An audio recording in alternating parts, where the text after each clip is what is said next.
switch both of them on and leave them on throughout the hearing. Otherwise, you're going to have to switch on and off. So, do we switch this off? So again, switch this off or just on silent? No, you can. I think switch it off because it might come through, feed through on the mics.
senior citizen without having told.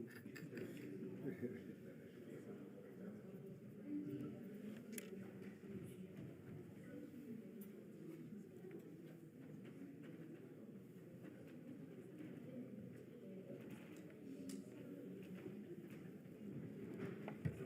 so that power it off. Thank you. I'll just help you to switch it on when there's a tea break or lunch break. Thank you. And that's it. Thank you. Thank you, sir.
Yes, sir. Good morning. Well, and you, I'm sir. General Mkhwanazi. Pleased to meet you, sir. Have you been briefed? Please make sure that both of these are on. He told me, yeah. All right. Yeah. And it's pointed towards you. I Thanks. can just leave it on the whole time. Yes. Where do I file those ones now? No, I think just keep them aside for now. Right. And the moment we speak about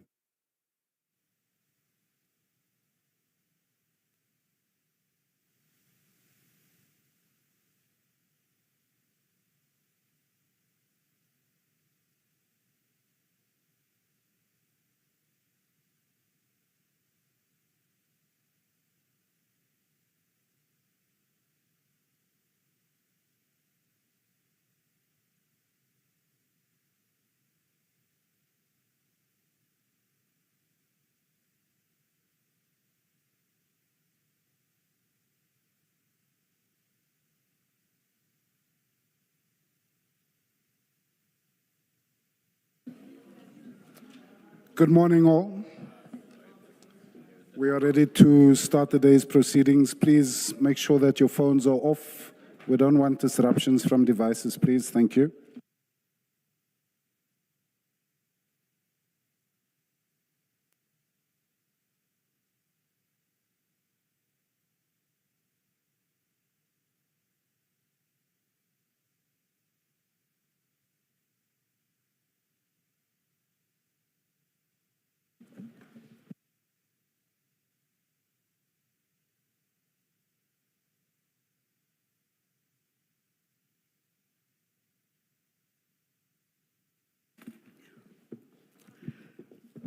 Good morning, Mrs. Kakan.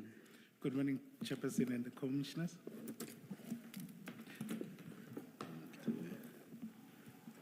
And good morning to you, to Lieutenant Colonel. Good morning, Commissioners. Thank you, Commissioners. May we proceed? As you correctly said, this is Colonel Jacobus Prinsloo. He'll be our witness today. Can we do the administrative parts? And then we'll deal with the logistics. Thank you. Please state your full names for the record. Jacobus Jeremia Petrus Prinsloo, Commissioner. Thank you. Thank you. Thank you, Chairperson. We should have a file that will be utilized today that is before you. And then there's another file for the witness. And then additionally, we've placed exhibits behind you, which we'll utilize, and I'll refer I'll refer to them as we go. The statement appears at page 1 of your first file, or the main file. I will take the witness through his statement, but I just want to contextualize where he fits in. I think it's important that we do so. General Flynn testified yesterday about the protocols and what has to happen in drug seizures and activities that in terms of the law. So I will not be going or rehashing that aspect, save to correct one thing perhaps, not even a correction. There is a use of the instruction note of 2017, but it's national instruction, as it were. But there's the one of instruction 2021. It's basically an amendment of the instruction, of the national instruction, but the wording that is used is absolutely the same. So I don't think it's necessary to just do a comparison and jumping from. The wording is what is important, or the law, as it were.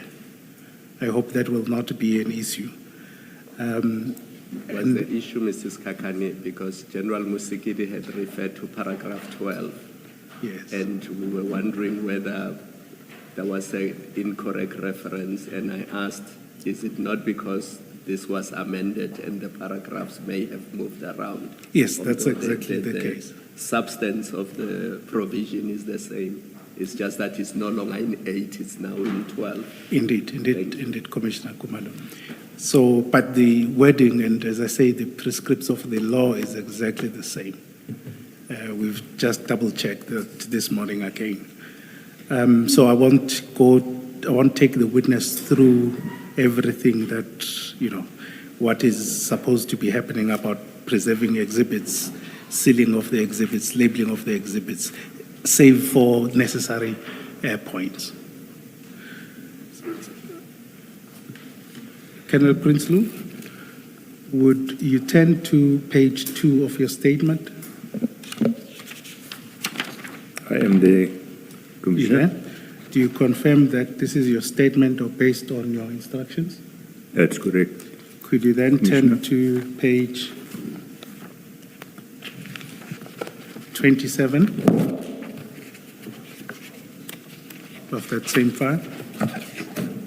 That's correct, Commissioner. Is that your signature? That's correct, Commissioner. Thank you.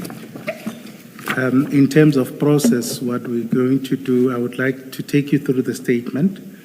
As we go through, just in the interest of time, we'll try and not interrupt you. I will try that. But however, we will have some questions here and there as we go along. That's correct. You'll see that there are also annexes to your statement. Yes. Commissioners, you have the annexes. We'll refer to them. The majority of the annexes that we will be utilizing so as to demonstrate the security features of the DPCI officers attached at the beginning, and we'll go through them and flight them accordingly. Colonel, could you then start with paragraph 1 of your statement? I'm an adult male residing in Port Shepstone. I'm a retired member of the Directorate for Priority Crime Investigation, known as the DPCI, also known as the Hawks. At the time I retired, I held the rank of Lieutenant Colonel. Save where otherwise stated or where it appears from the context to the contrary, the facts contained herein are within my personal knowledge and are to the best of my knowledge and belief, both true and correct, and I do swear positively thereto. I depose the statement to assist the Judicial Commission of Inquiry into criminality, political interference, and corruption in the criminal justice system, arising from the specific allegations made public by Lieutenant General Mkhwanazi on the 6th of July 2025, the Commission. Background and appointment. I've been based at the DPCI Port Shepstone office which is situated at number 2 Princess Elizabeth Drive in Port Shepstone since 2004. This was before the establishment of the DPCI, which happened in 2009, as I will elaborate below. I must state that the DPCI Port Shepstone office is not a police station. There exists a separate Port Shepstone police station, which is approximately 5 kilometers inland from where the DPCI offices are. The office is about 110 kilometers from Isipingo.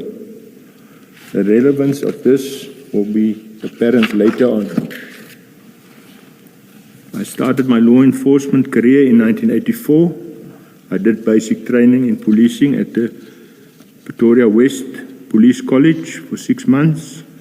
After completing my training, I was posted at the Port Shepstone Police Station in the charge office, dealing with dog unit. It's called K9 unit now. Thereafter, in 1998, I joined the South African Narcotics and Alcohol Bureau. It was called SANAB, S-A-N-A-B. We were based at Shelley Beach. That's about 15 kilometers other side of Port Shepstone. This SANAP was a specialized unit. However, it was later closed at the end of 2003. At the beginning of 2004, a special unit was established dealing with organized crime. It was called the Organized Crime Unit. I joined that unit, which was then located separately from the Port Shepstone Police Station. This unit focused on cash in transit, firearm-related crimes, vehicle crimes, and wildlife investigation. The unit operated at the same office as the current Port Shepstone DPCI office. The unit later became housed within the DPCI when the DPCI was established in 2009. Brigadier Nuswa was then the unit commander of that unit. Accordingly, I reported to him. In terms of ranking in 2004, I was a warrant officer. In 2010, I was promoted to the rank of lieutenant. In 2012, I was promoted to captain. In 2019, I was promoted to lieutenant colonel, which rank I held until I retired. When the DPCI was established in 2009, my rank, and I reported to then unit commander of Port Shepstone, Brigadier Nuswa. He was a lieutenant colonel at that stage. Brigadier Nuswa was promoted around 2012, and shortly thereafter, he left, and he was promoted to a post in Klerksdorp, who was the then provincial commander. Brigadier Dube was also later retired, and she was succeeded by Colonel W.S. Mhlongo. After some time, Brigadier Nuswa returned as provincial commander. I reported to him until I retired. Before Major General Sinona joined as the provincial head, Major General Zikali was the provincial head of the DPCI in KZN. The latter took early retirement. Brigadier Mbata acted for a few months until Major General Sinona was appointed around August 2020. I might be mistaken on the date, but I think that was the date. He was appointed as the provincial head for DPCI KZN. Can we please clarify that date? It's very important because I think the witness yesterday, when referring to the January 2021 break-ins, said General Sinona was not yet appointed. So can we just please clarify the exact date when General Sinona was appointed? Because I'm now hearing the witness here is saying he is also not sure, but it could be this date. Commissioner, it was definitely in 2020. Definitely 2020. Yes. Okay, yes, that's the date, yes, around August. Just before we proceed, just to take what Commissioner Kumalo is saying, at the time that General Sinona would have, or Major General Sinona would have taken office, would he have been briefed about the office, your office, and other operational matters? Commissioners, I would think so. General Sinona, with his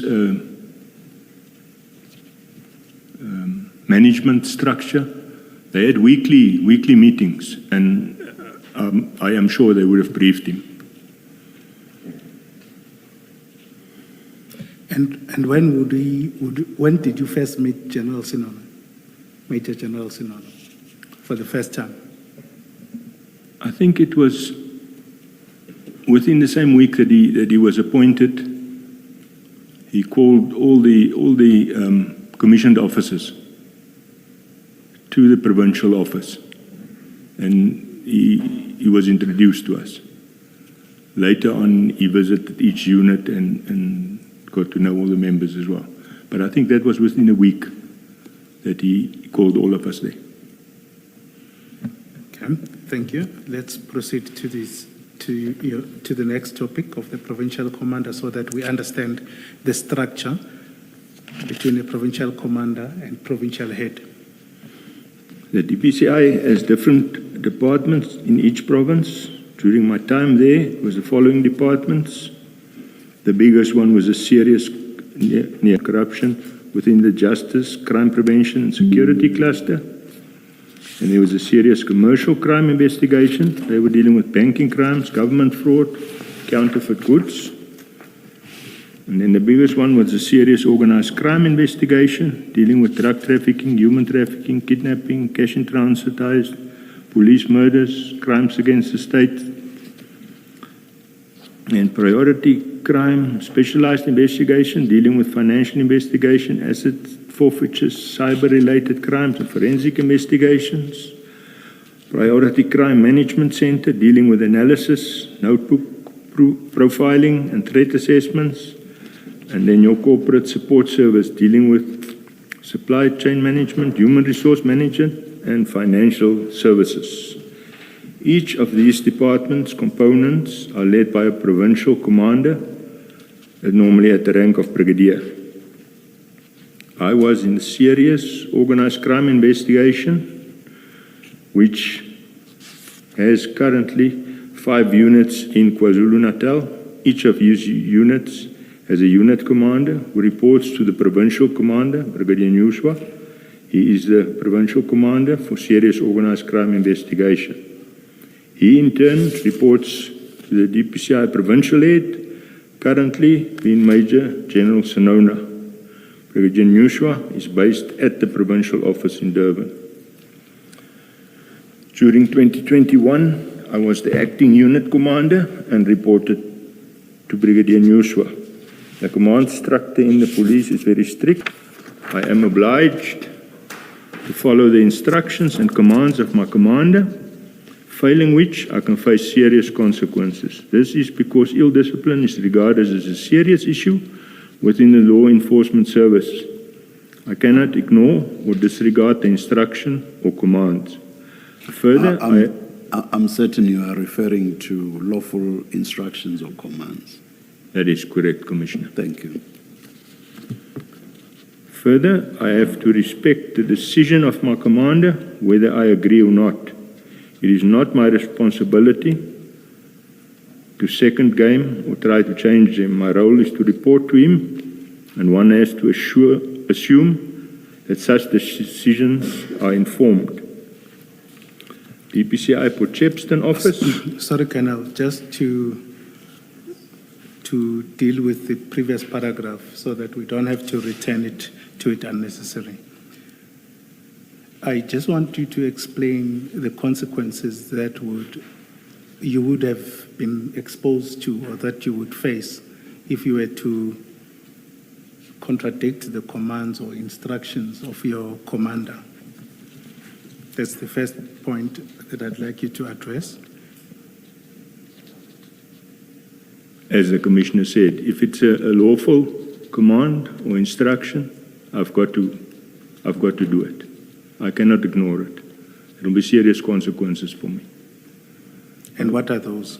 Most likely, I will be charged departmentally. Okay. Sorry, Colonel, surely that doesn't mean that you may not express an opinion. If you have an opinion, and maybe let's bring it home to what you're coming to testify about, that if you had 2 storage rooms, we know, and one was chosen to store the consignment, if you thought the second room, the alternative room, was the better choice, surely you could express that view. Your obligation to follow instruction cannot mean that you can't say, I think this is a better room. Finally, you must follow the instruction if your commander insists that the first room that they chose is the correct room. But am I wrong to say you can express a view? You are correct, Thank you. Commissioner. You are Thank you. correct. Thank you. Just before we move on, also on the same point, as a member of the service, would I be correct that you would have been bound by the national instructions and applicable prescripts? That is correct. Thank you. That's fine. Please proceed to Section D. As I stated above, I've been stationed at the DPCI Port Shepstone office since 2004, before the establishment of the DPCI. I was the most senior and had been at that building since we moved into it. During 2021, I was the acting unit commander and ultimately responsible for the unit based at Port Shepstone. The office is a 2-story building with a ground floor and a first floor. The DPCI is renting the building from a Mr. Kamisa.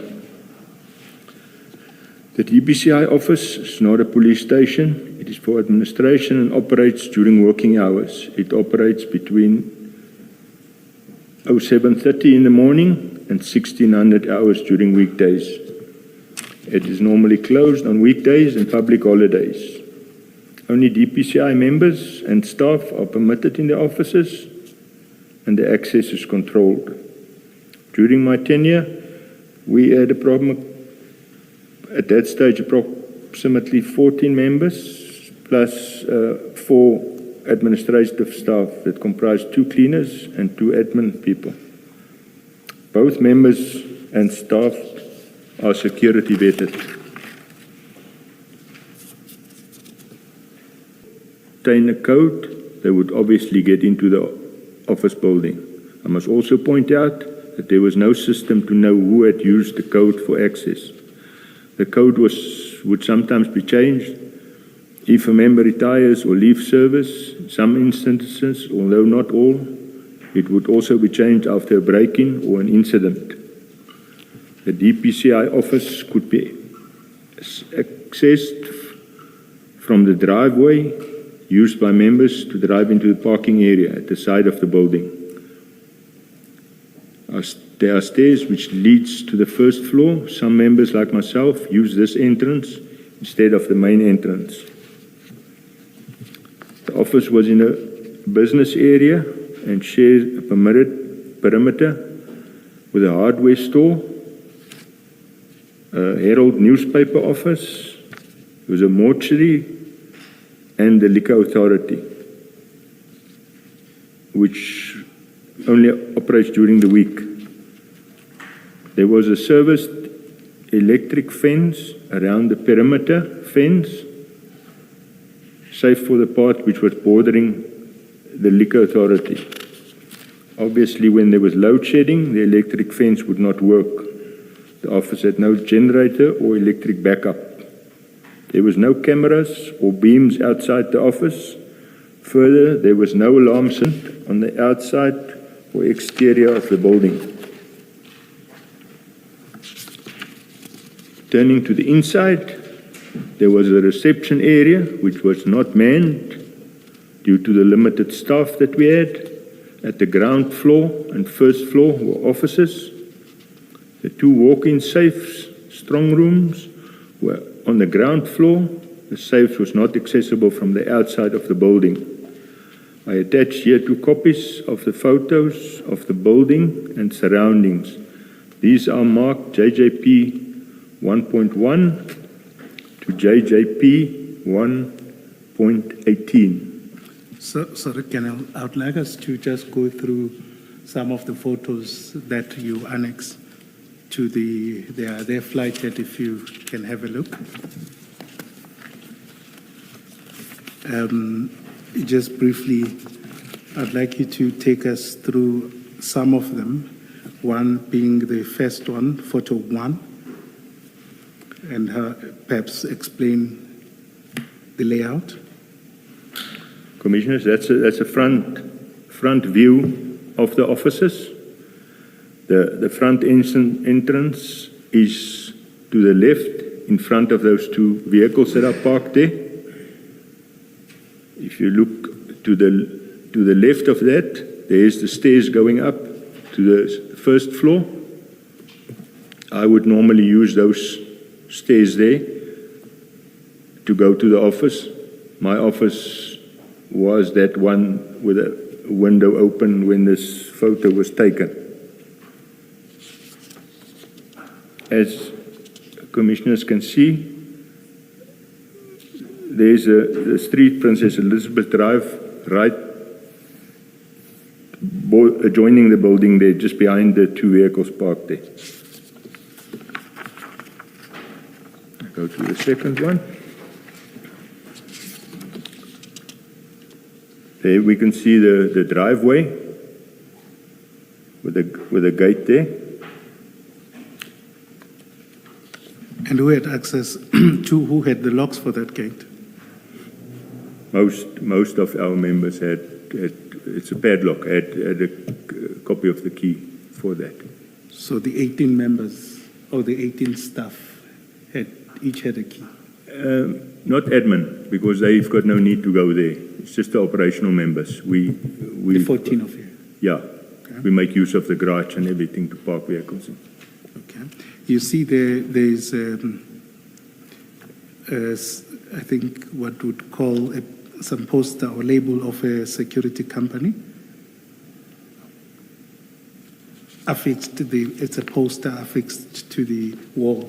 That was still when it was National Fire and Safety, whatever it was called, that was still their sign. Okay. Still at this page, could you then explain to us what's the grey building? The first one, if you see right in your corner, there's an electric box there. Yes. That first section there, that's the liquor authority. That's the liquor authority. And then the one that's got another floor, similar to ours, got the first floor. In there is Vodacom is in there, as well as an attorney firm, as well as these people that install fiber. To go to the first floor. Is that door controlled? Does it have a code, or it's just a key to go in? It's got a key and a code for the security gate. Same as the bottom. Bottom works exactly the same. Okay, thank you. Thank you, Commissioner Madlanga. Then if you go to photo 8, just the first thing you see is that security gate. Would that be the one from the outside? That is correct. Okay, so when you walk in into the office. That's how you enter the office, yes, sir. There's a sliding glass door there, which from the outside you cannot see through. It's tinted, but from inside you can see out. And you told us the reception was not met. No, because of manpower. Okay. Go to photo 9. Photo 9 is if you stand at that reception and you look down, you see a wooden door right in the end there That's the office door of Warrant Officer B.J. Pinar's office. We'll deal with that one later in my statement.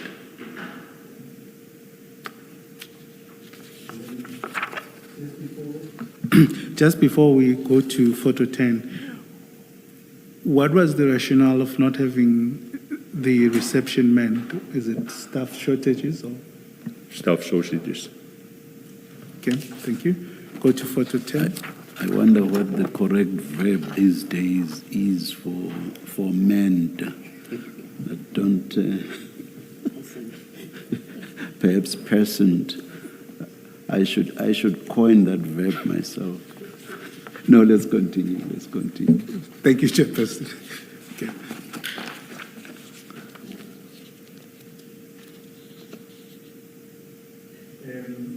Go to photo 10. Photo 10 is if you get to that office of Warrant Officer B.J. Pinar and you turn right, then you've got that passage. There you can see the first strong room. It's room 22 on your right. And then where the second fire extinguisher is, that is the second walk-in safe. And the security gate and wooden door in the end, that's the one I pointed out previously in the photos. That's where we entered on the night that the day that the drugs was brought to the office. Okay, just so that we understand, as you walk in from the door, the exit door, the first door or the first safe would have been room 22. No. This, from where I'm standing now when I took this photo, Yes. the first one there on my right, that's room 22. Okay. So when you come in via the external door, the wooden door that you showed us, it would have been the second door. Room 22 would be the second door. That's correct. Thank you. Could you then go to page 11? Could you take us through this aerial view of the surroundings? Commissioner, there you can also see that photo where the two vehicles were standing. That was the DPCI officers. Behind it, you can see that was where the mortuary was. On the right of us, the smaller of that red roof building, that's where the liquor authority is. The one that's also 2 floors similar than us, that's where Vodacom and the attorney firm and the people doing the fiber, they are in that building. Next to them, that white building, there are a lot of cars there. That is the South Coast Herald newspaper. And then on the left of our office, that big building there, that's the Department of Human Settlement. And what about the hardware store? Wasn't there mention of a hardware somewhere? The hardware store. Commissioner, is it possible for us to go to the other photo? I forgot. Commissioners and Chairperson, that's Exhibit CJC 199. It should be behind you. It's an A3 page.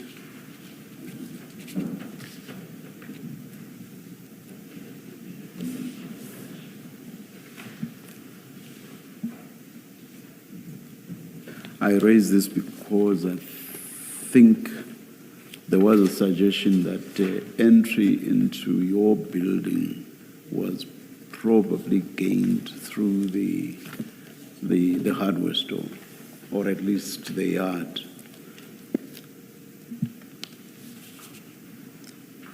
I hope my recollection is correct. Commissioner, that is correct. It was a hardware shop at that in 2021. Subsequent to that, the hardware shop, they moved out, and it was then taken over by the Department of Human Settlement. But there is a photo, a Google Earth photo, of 2021 that shows what it looked like then. That's CJC 199, Commissioners. You'll see it's a Google Earth photo. While it's dated 30 October, it's dated 30 October 2021. But that would have been the layout as it existed in November still. Thank you. Colonel, could you then take us through, just to address what the chairperson is inquiring about the layout?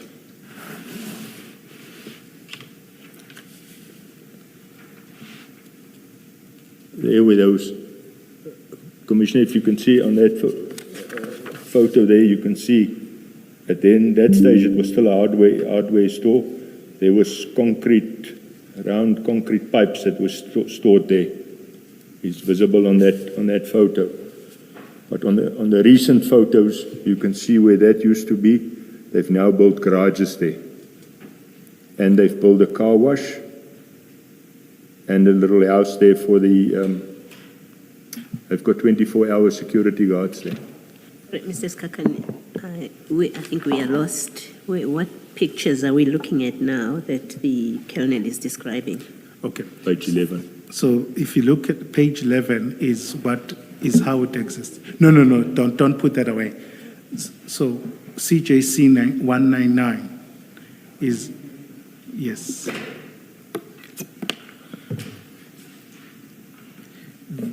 That's what he's going through as it existed at the time of the break-in. Page 11 of the main file is how the office surroundings are currently. What we were dealing with is so that at the time when this break-in happened is to explain what was around the offices. In terms of layout, it's just the business offices that have changed. And Colonel was just taking us through the hardware part and the fact that there were concrete pipes. If you compare CJC 199 and 11 and page 11, that's where you would see the difference of the car wash and the car park. Okay. The concrete pipes that you are referring to on page 199, is that those white things that we see there? That is correct, Commissioner. Okay. They use those pipes when they build normally verandas and stuff like that. They fill them with concrete, those pipes. Yeah, that's what those are. Just to... You are referring to the box-like things Yes. on there. All right, thank you. If I may just perhaps ask the commissioners to go to page 127 of the file. Just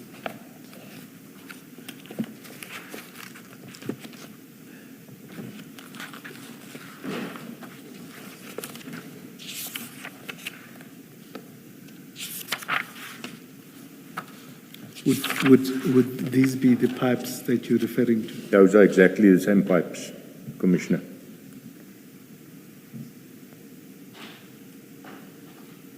Please continue with CJC 199 and your description there.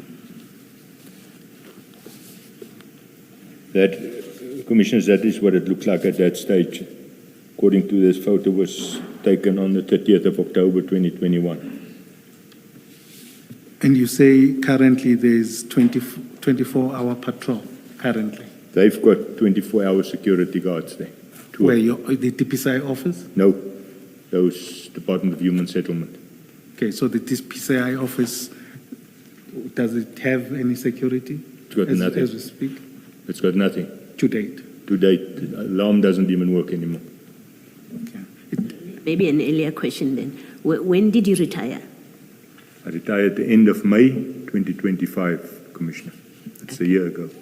Okay, and you are able to say, as at today, they still don't have security in the alarm? I was there Monday and Tuesday to get documents for this see. commission, and I did speak to them. Thank you. And if we then go back to page 11,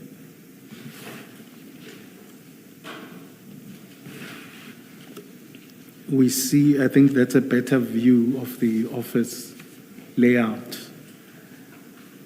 Would the businesses that you said still exist? All the buildings are still there. It's just the mortuary. It's not being used as a mortuary anymore. It's a different business now. Okay. What is it?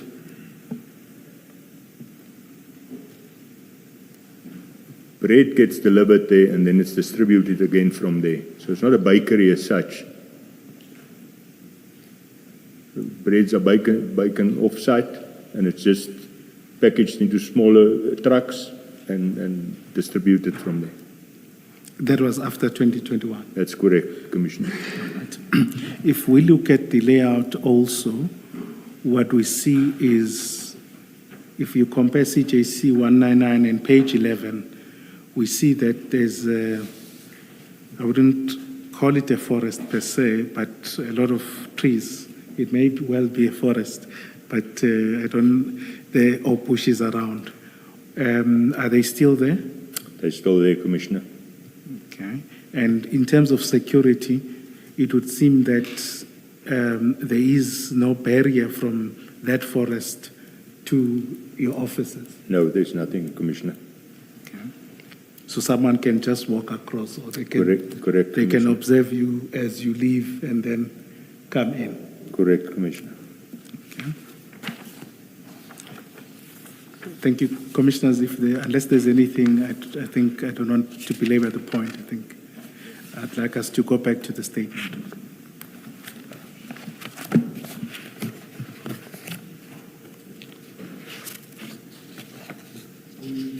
We were at we just finished at paragraph 24 of your statement. Can we then go to paragraph 25? As a unit commander, I was ordinary in control of the office. However, given the tasks and my other responsibilities, I had delegated the responsibility to control of the safes to Warrant Officer A.B. van den Berg. I attach hereby a copy of the handing over certificate in this regard, JJP 2.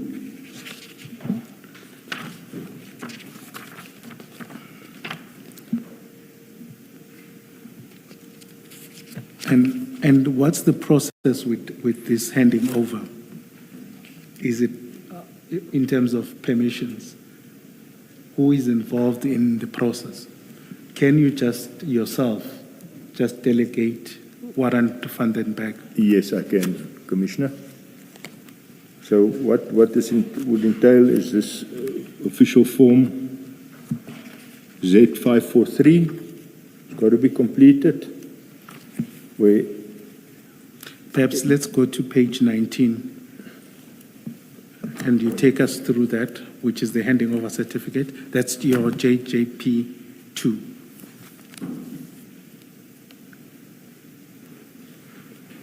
You can then take us through that form. It's for Firstly, the application, the form you said you would fill in first. Z543. This is the form. That's correct. That's correct, Commissioner. You can see there's the strong room. It's got a serial number, C1004670. That's room 22. And then my own details, and I hand it over to Warrant Officer van den Berg. The 2 keys for the doors handed over to him. My signature appears there, and the date, the address of the office, and then the date 2019, the 12th of November. And then Warrant Officer van den Berg's details is there. He receives it from me. He signs it. The address, it's dated again, and my signature as a unit commander is there again. And that proves that I handed everything. He checked everything that was supposed to be in that safe, that it is in that safe. And occurrence book entry is also made. The OB number is there. It's 22 of 11, 2019. Ordinarily, who has access to this safe? After this, only Warrant Officer van der Berg. So he's got the keys. And officially, without him, no one should access the safe? No. Okay, thank you. Can we then go to... Sorry, what exactly does that mean? Does it mean only he can go into the safe, or they must go through him? He gives the key and people can, you could have asked for the key and went into the safe without him, or he has to be, one possibility is only he can go into the safe. So if you wanted anything, you would have to ask him. That's the one possibility. The other possibility is that you have to go through him and he has to accompany you into the safe. The third is you just take the key and you go alone. What does it mean that he's in control? Only he accesses that safe. He's got the keys, doesn't give it to anybody else, not even me as the commander. I had to inspect the official firearms that's housed in that safe weekly. I would get hold of him. He would open up for me. Whilst he's there, I will inspect the firearms. Once I'm done, make a OB entry, sign the firearm register, and then I leave and he locks the safe. Keys are always with him. Doesn't give it to anybody else. So no one should ever be in the safe without Van der Berg being there? No, no, Commissioner, nobody should. Thank you. Now, sorry, in the light of this discussion, I know you are coming to this later with regard to General Sinona, Brigadier Nyuswa, and the rest of the team arriving to deliver the cocaine. I'm interested, there was this formality between you and Warrant Officer van den Berg, formal handing over with signatures, but the evidence in regard to the handing over of the keys seems to be that the keys were simply handed over to Brigadier Nyuswa. In the context of the prescripts and what the formality you've referred to, can you explain how that handing over took place? They are there, the drugs are put into room 22, is it? And once everything is done, the keys are simply handed over to Brigadier Nyuswa. Thank you, Commissioner. Once I was contacted by Brigadier Nyuswa to make a safe available for them to bring it. Yeah, don't go into much detail, just the handing over of the keys, because you are still going to discuss the rest when you come to that part of the statement. We removed all the firearms, placed the drugs in there, and then the keys were handed to them. And we made an OB entry after they had left. Oh, that had been done. Yeah. And was that proper without the signatures as you have them, for example? No, we did not complete this form. Was that proper?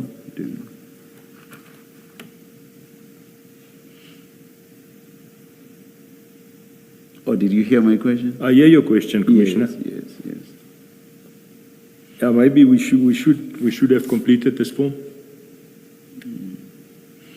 But there was nothing else in the safe. We took everything out of the safe. There was cocaine now.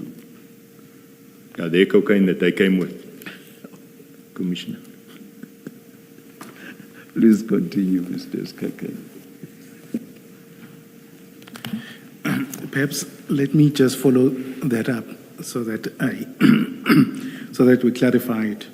So when you complete this form, JJP2, you are handing over the keys. Now, this is not the only incident that you handed over the keys. That's what the chairperson is trying to get at. There's another incident, and we don't understand that to mean that this form is completed only when there's certain items, unless I misunderstood you.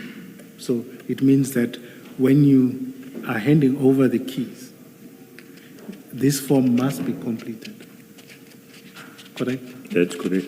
So what the chairperson is trying to get at is when keys were handed over,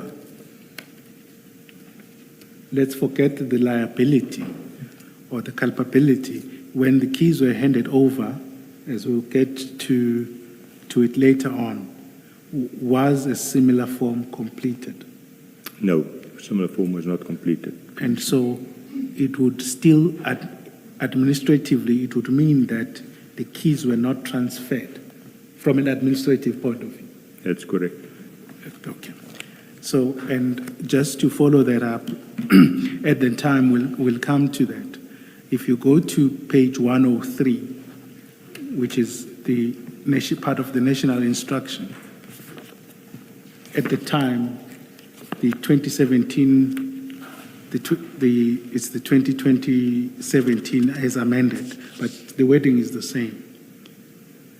At paragraph 5, and we'll get to the timing. The last sentence there, which I would think it's still applicable, is that access control to the safes must be strictly applied. Sorry, sir, what page is that? 103. It's paragraph 20.5, subparagraph 5. 20. Okay, we'll come to that. Let's then go back. Again, it's just to try and clarify, Colonel, not so much to probe. The Port Shepstone office, who is in charge of that office?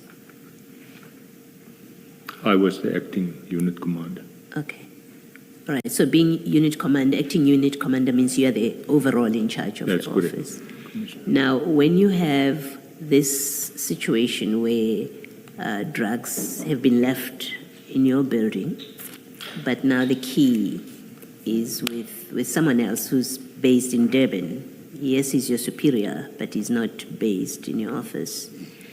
Who at that point has custody and oversight responsibility in respect of these drugs that are in your building?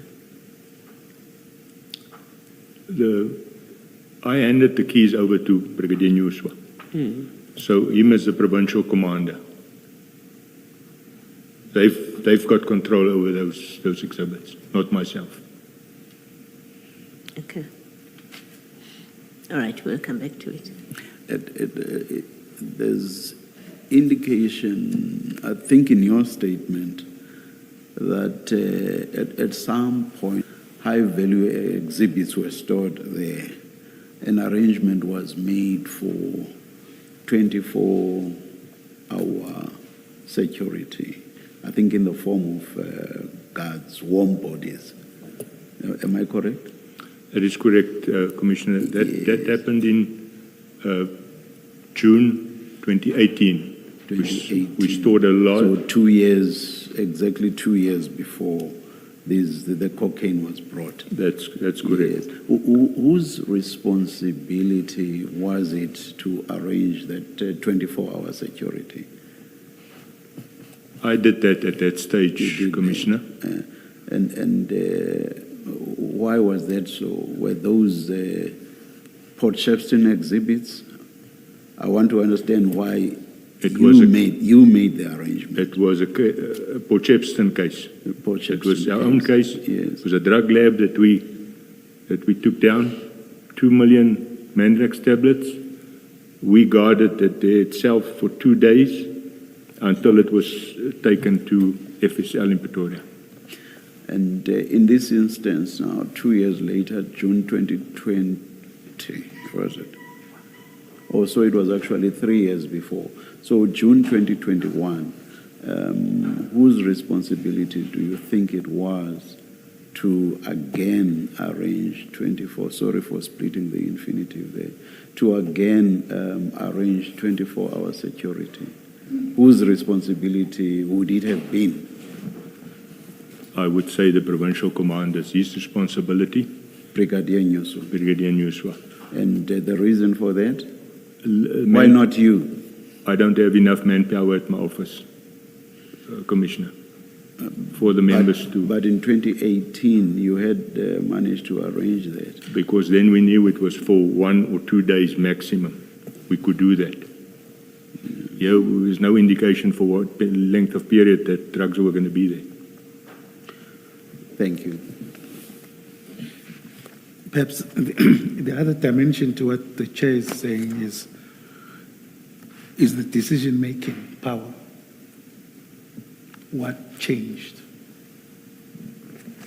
It is not a Potchefstroom case, that.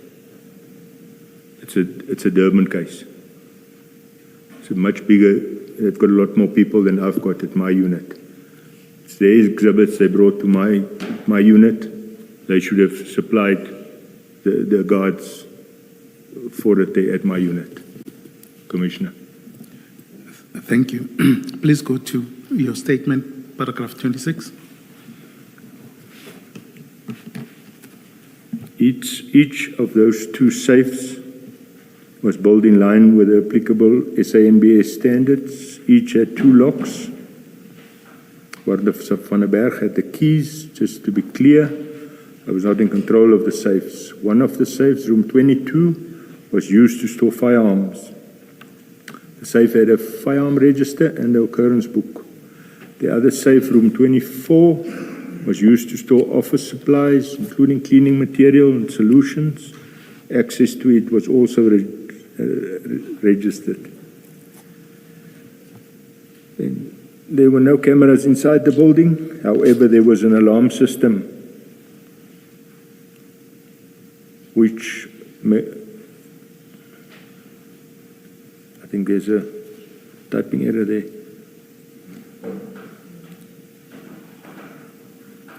Which monitored motion. No, that's correct. When it was armed, it would be triggered by motion, but only in the passages. None of the officers had any, I forgot the word now of that. The sensors, none of them had a sensor in it. All staff had their own unique code to activate and disarm the alarm. The alarm would not work if there was no electricity, even if it had been armed.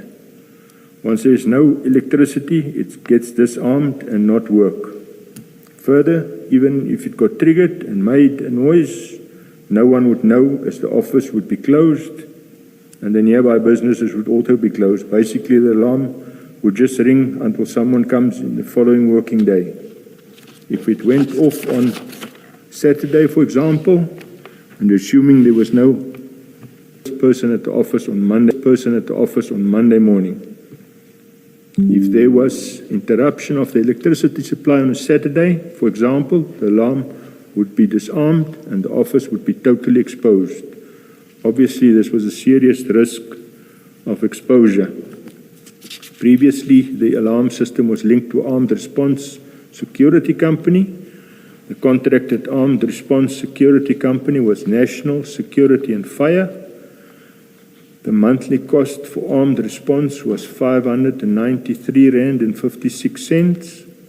I attached a copy of that contract, marked JJP3. I must say, I just do not understand why a contract for only R593.56 could not have been maintained. I'm not directing that to you. I guess I'm directing it to the entire system. There's so much wasted of government funds and funds used for corruption and all sorts of things. But with that in mind, you find a contract of amount, bearing in mind government resources not being maintained. It just boggles the mind. Please continue. Thank you, sir. Are we going to that annexure? Can we go on? No, I think it's fine. Put it on record. Continue to paragraph 29. The contract expired in March 2020. It was important that the office had armed response because no one was at the office after hours and weekends, including public holidays. This office was particularly vulnerable and had been broken into a number of times. I can count no less than 6 incidents. These were as follows. I think it's 8. Sorry. Count 6. No, sorry, it's 8 incidents. Okay. My mistake. Can I just interrupt you there and just bring it to the attention of the commissioners, the exhibit CJC 200? CJC what? 200. 200. It's an A4 page, this one. Apologies, it was provided after the fact. These are instances of the break-ins and what was taken. Please go through it for the commission. Can I deal with that same one? Yes. Commissioners, the first one is there. The date is 27 of December 2011. They broke into that little storeroom that's in the on the side of the building in the driveway. They broke in there. They stole a vacuum cleaner. Then, on that instance, they broke through the roof there. It's got an asbestos roof. They came through the roof. That stage, there was no electric fence at the back there. Then in 2014, the 8th of June, they broke into the garage. It had a small, not a very expensive garage door there, which they just forced open. One of our state vehicles that was parked in there, they forced the bonnet open and they stole the battery. Then in 2018, the 8th of December, they broke in on one of the side windows. They accessed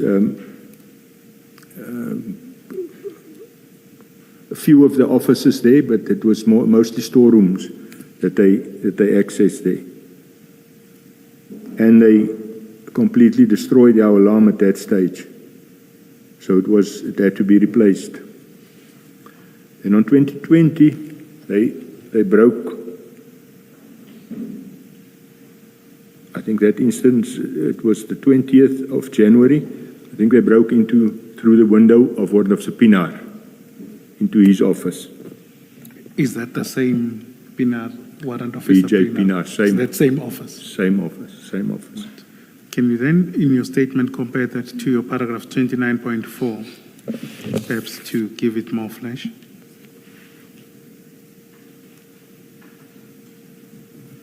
And the reporting of that incident. Okay. All these incidents were reported to the provincial commander. This incident was reported to our provincial commander, Counterintelligence, Lieutenant Colonel S.R. Singh, also came to the office and did an inspection. He wrote a factual report to the provincial office with the recommendations. It was also brought, to the attention of the district commander and visible policing.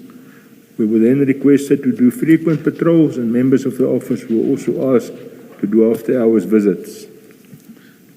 Just on that, who was the district commander at the time? General Mkhwanazi. Namangela. Yeah. Okay. She has since also gone on pension. Thank you. Do you know if this incident was reported to Brigadier Newsom?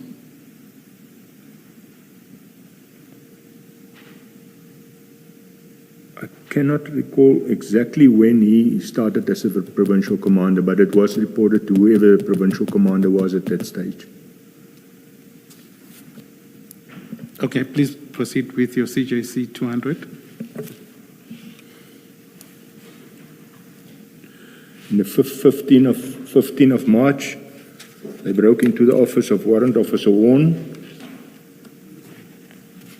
If I can just go back to those other photos,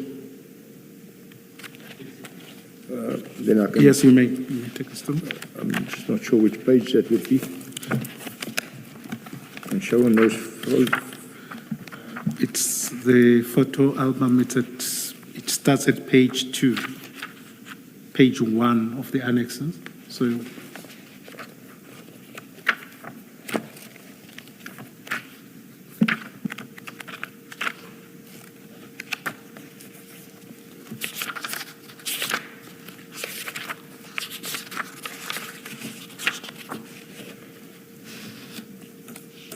If we look at page 1, at the bottom now, the first windows you see there, that's the sliding gate, the entry there. And you get the second windows. That middle one, the third window, that was Warrant Officer Horn's. Warrant Officer ALW Horn, that was his office. So they accessed there just from the pavement. They broke a window, forced the burglar bars open, and they were in. No alarm could go off because there's no sensors in the offices.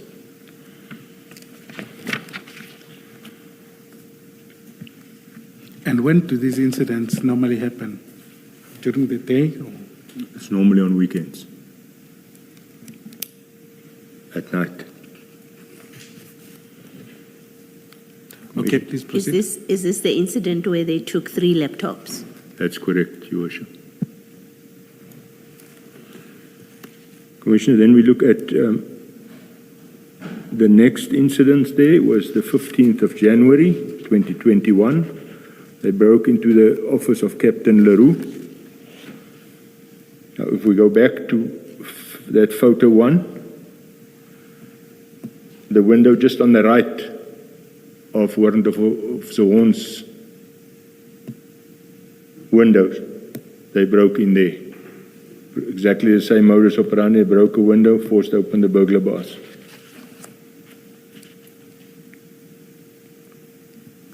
Then, Commissioner, we go to the next one. It's the 11th of October, 2021.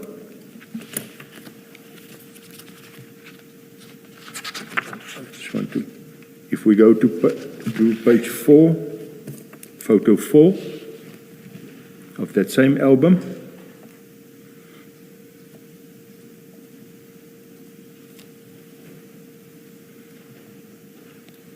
Those 2 wooden doors with the windows on either side of them, they broke that window on the right-hand side. They smashed that window. There's 2 windows there. They smashed the left one of the 2 windows with a brick, and they tried to force open the burglar bars, but they failed. Just so that we're clear, so on photo 4, there's the big door that we can see and the small door with where you had said you had put the exhibit. It seems to have some stairs. Those 2, if you come down from those stairs, which is it, the first window or the second window that you're talking about? It's the window closest to the door. That leads to a small kitchen there in that passage. I'm saying if you go down the stairs, I just want to locate it so that we understand. Is it before? Is the one before you reach the door, or is the one after the door? One before you reach the door. Thank you.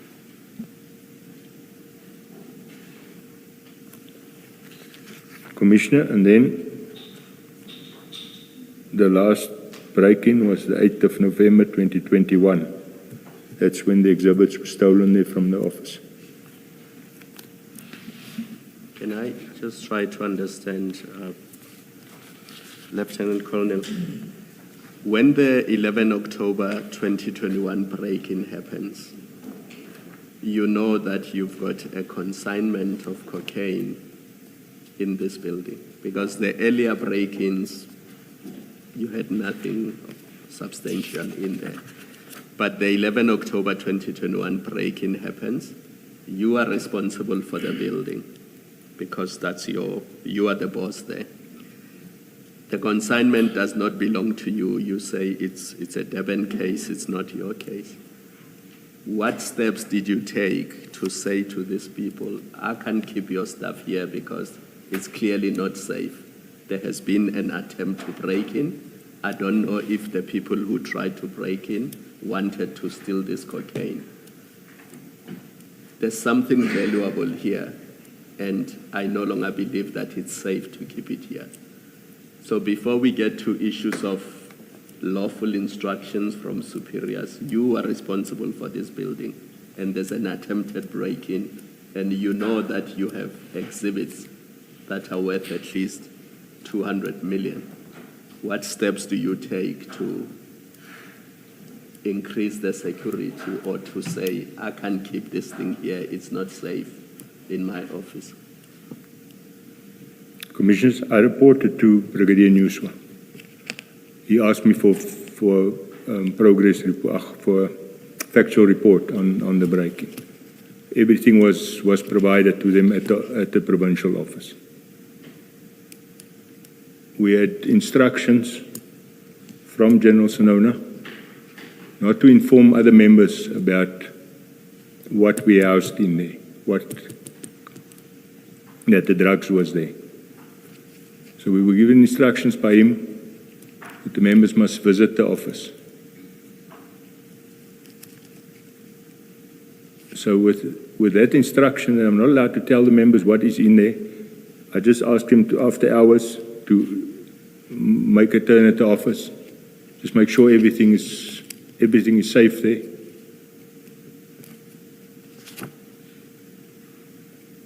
But you didn't say either we increase security or you take your consignment because it's not safe in my office. You did not do that. I did not do that, Commissioner. The factual report that you prepared, what does it do? Is it just an account that we've had a break-in? It doesn't include recommendations from you about what to do? If I'm correct, that report, it's got in it there exactly what security I've got at my office and what I don't have. It is in that report. Okay. Commissioner Baloyi, perhaps just to, if you turn to page 40, this is the factual report of January 2021. Okay. If you were still going to discuss it, I'm happy to leave it. If No. If you I were think- planning to come to it. No. I think it's just one incident. I just want so that you see how it would look like. He can just take us through it so that, because all the factual reports after each incident would follow the same format. I see. Perhaps as an example, could you take us through this factual report and how it would look like?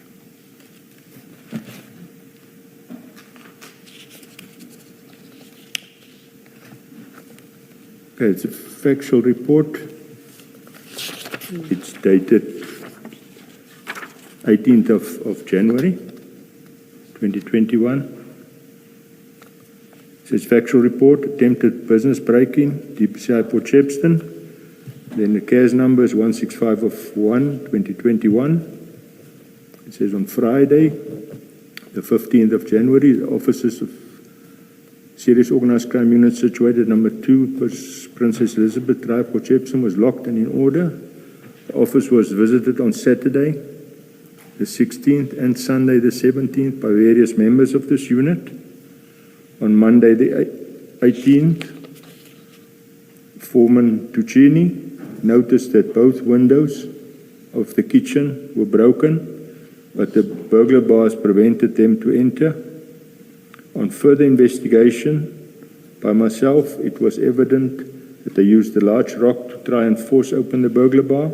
There was also signs that they tried to force open the back passage door that is situated next to the kitchen windows. The office was previously broken into on the following dates: 2011-12-27, 2014-06-08, 2018-12-09, 2020-01-20.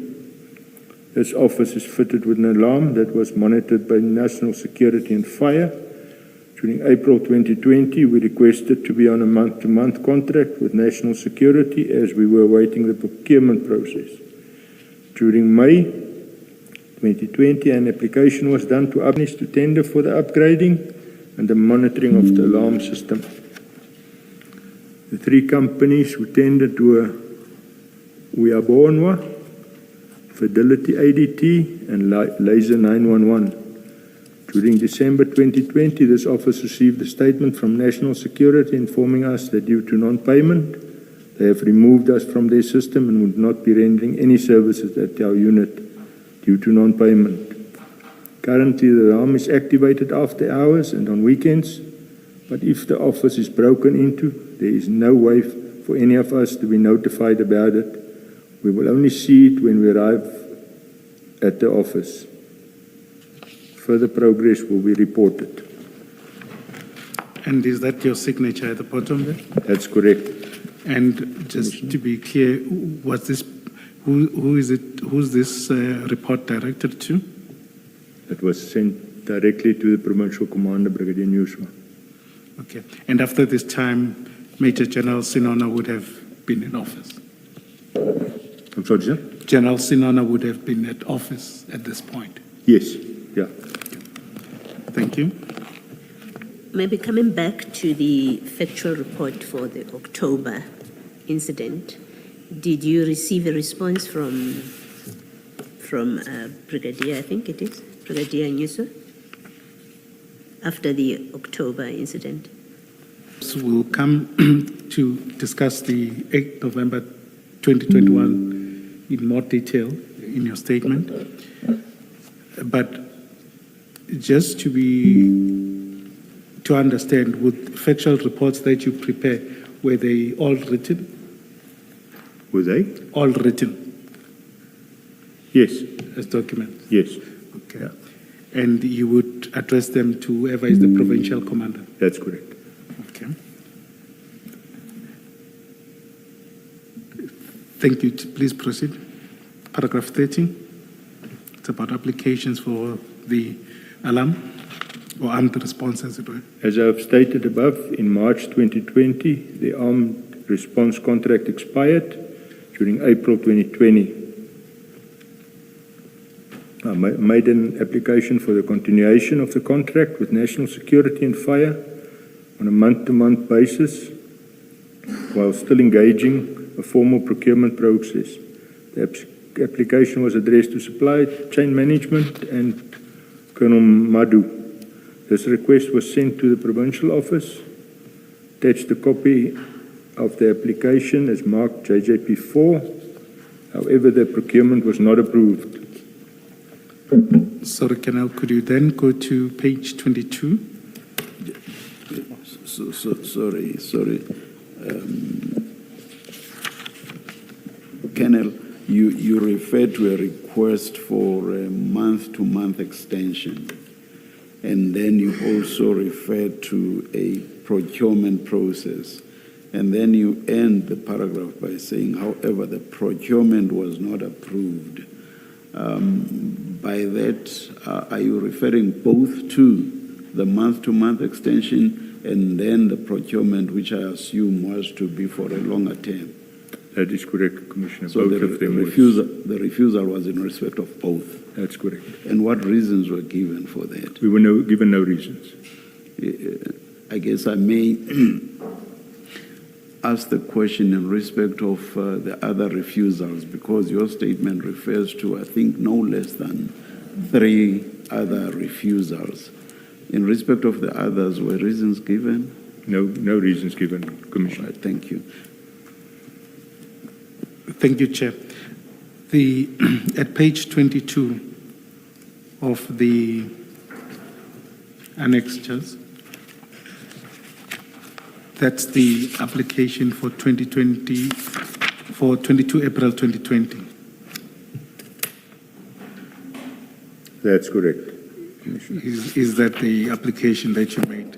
That's correct, Commissioner. Who else was it addressed to, or other than Colonel Madhu? It was also sent to Captain van Niekerk at our provincial office. She deals with the SCM. Then to address what Chair is inquiring, if you turn over the page at page 23, at paragraph 8, could you read that to the record? What's the page number there? 23, just the next page.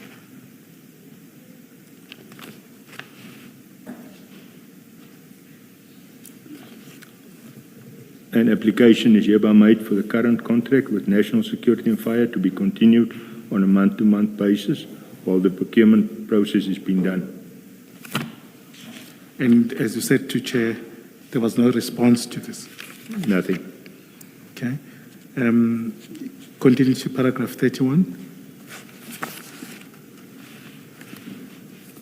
Another application was made on the 26th of May 2020. It was also not reacted to, let alone be approved. On the 17th of August 2020, I made another application to the Provincial Commander, Brigadier Newswa, and Supply Chain Management, Colonel Madu,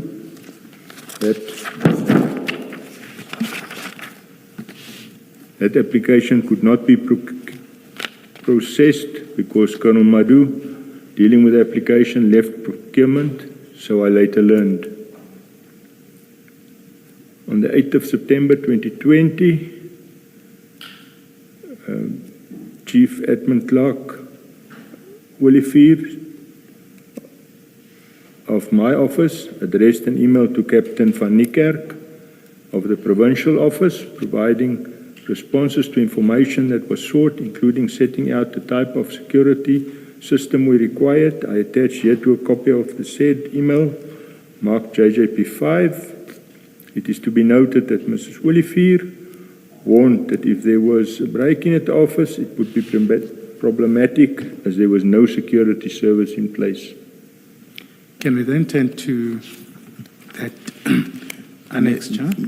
Maybe I misheard you, Colonel.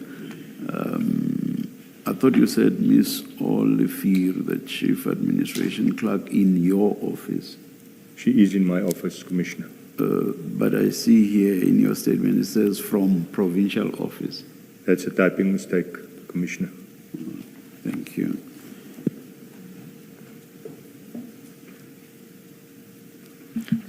Please turn to page 26.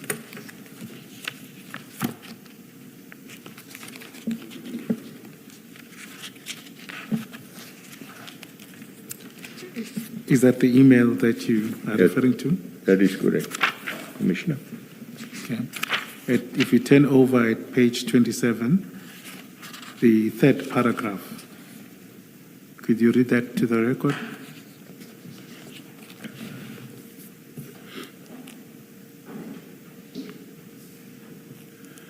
On 22 April 2020, application was made for the contract with National Security and Fire to be... Sorry, the following paragraph. The next... Start from 22 April is fine. Application was made for the contract with National Security and Fire to be continued on a month-to-month basis, as at the time we were still in credit with them, and for the request was made for the duration of the process of obtaining quotes from new suppliers. To date, no feedback has been received on that application. The security system that is currently in place is working. However, should there be a break-in at the office, it will be a problem, as there is no security contract in place. Procurement process for new security contract was done. Other service provided quotes for a 12-month contract for alarm and security services. 3 private security suppliers were requested to quote for security services to include the following: installation of CCTV system, monitoring equipment, infrared passive sensors, armed response, digital recorder, and remote, inclusive of remote network, monitor via cell phone, external perimeter features, beam sensors on the outside of the office windows. An application was made on 29 May 2020 for security service and monitoring at the office for a period of 12 months, but to date it has not been approved. The quotes received from suppliers have now been expired. I'm not sure I understand the first sentence of the paragraph that states the security system that, let me read the whole thing, the security system that is currently in place is working. However, should there be a break-in at the office, it will be a problem as there is no security contract in place. My understanding is, as at that point, there was no armed response, and also the alarm system would go off whenever there was load shedding, and there would be no backup, so it was good as not there. I want to understand the sentence that says the security system that is currently in place is working. Does that mean the alarm system just making noise here and that's it, and if there's nobody to hear it, it's as good as not being there?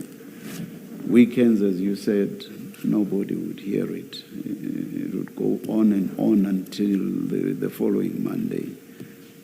That is correct. Do you think this captures the situation accurately to then say it's working? You can just arm it, but that's all. It's not connected to anybody. It just makes noise, that's it. all. If you are not there overnight and during weekends, it's useless, completely useless. That is correct, Commissioner. All right.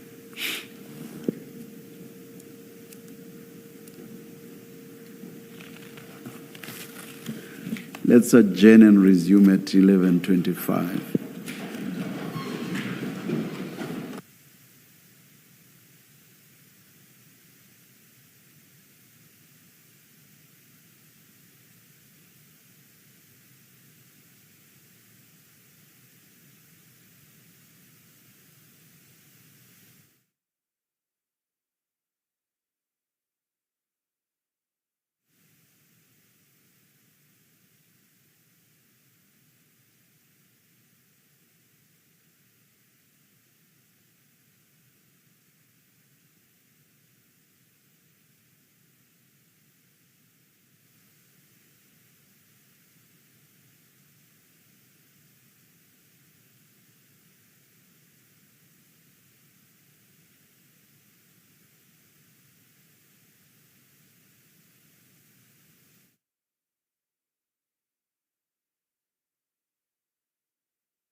All right, it's 25 past. We are ready to resume.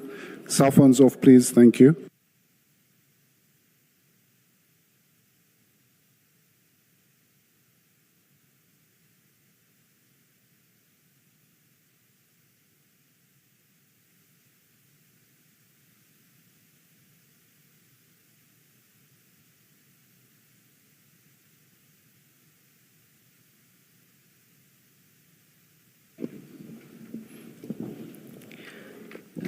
Colonel,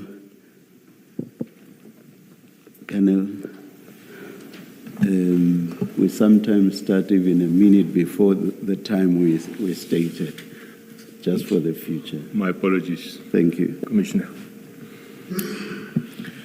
Thank you, Chairperson. Colonel, we were dealing with the applications and the warning that Ms. Oliver had provided or had given. Now, we would then continue from paragraph 34 just to contextualize and then move onwards from your statement. Which paragraph? 34, page 11. 34. Another letter of application was made on the 22nd of September 2020. This time it was signed by the Provincial Commander, Brigadier Nuswa, and was forwarded to Provincial Supply Chain Management Office. The application was also not approved. Did you hear anything from Brigadier Nuswa in response to or in reaction to the application? No. Thank you. Please proceed. We owed money to National Security and Fire on the 25th of November 2020. They sent a statement of account for an amount of 3,306 rand and 49 cents in respect of monthly services. I made a SAP 585 application, which application was sent to the provincial office for financial approval. I attach here to a copy of the email sent, attaching the application marked JJP 6. Can you please just briefly describe an SAP 585 application? It's an order form for that money to be approved and to be paid, Commissioner. Thank you. Can you just turn to page 31?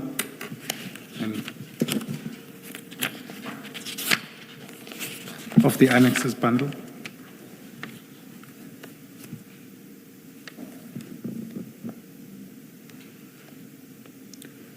What does that email relate to?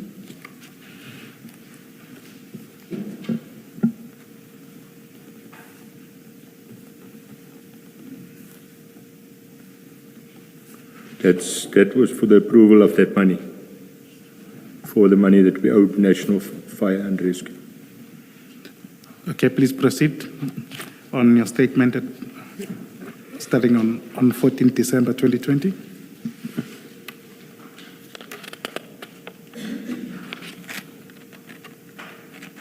Which paragraph is that, sir? Paragraph 35. Okay, on 14 December 2020, National Security and Fire sent a further statement reflecting an amount of 3,610 as outstanding. They then advised that they would remove us, the DPCI office, from their system and will not render any further services due to non-payment. This was confirmed to me on the 13th of January 2021. Between November and late December 2020, there were ongoing discussions about our application for security. I attach here to a copy of the email exchange in this regard, marked JJP 7.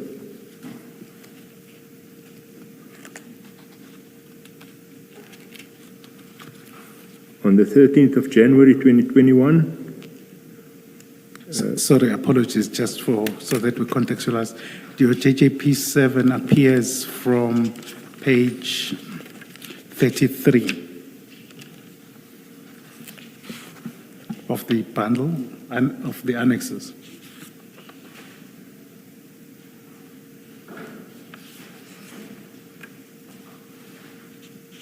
Without us going through all the emails, can you just summarize what the substance or salient features of the communication were? That was just communication between Chief Admin Clerk Olivier from my office and Captain from Niekerk from the provincial office regarding these outstanding monies and what response we got from the security company. Can I take your attention to the following page, page 34? The email in the middle from Captain van Niekerk. She sent this to Lieutenant Colonel Majosi. Your response regarding this matter will be appreciated. This matter is long outstanding and was dealt with by the former provincial commander for acquisition management, Colonel Madhu. This delay is causing a major security to this office, which has been previously targeted by criminals and who have broken into the offices and stolen state property. The procurement file was handed by Captain Diedrichs for processing.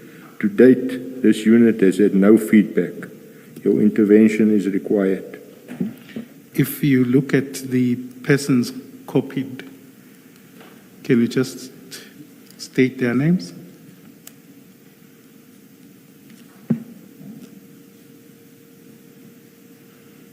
She CC'd myself, then also Olivier from my office, as well as the provincial commander, Brigadier Newswa. Okay, thank you. I think that completes the point. Go back to your statement at paragraph 36. Sorry, Colonel, what they are saying there on page 34, because you're not dealing with the person's response, the day after Lieutenant Colonel Majosi responds, top of the page there, and without context, she seems to be suggesting that the request is going to the wrong people. It should be addressed to the right people. So they are not outright refusing the request. It seems to be suggesting there that you are sending it to the wrong people. Do you see the 16 December email? I see that. I see that. And they say, Commissioner. we will appreciate if you could explain how Colonel Madu involved in this matter, as it seems like the contract was secured by your head office. So the suggestion is that you must deal with head office and not the people you are addressing your request to.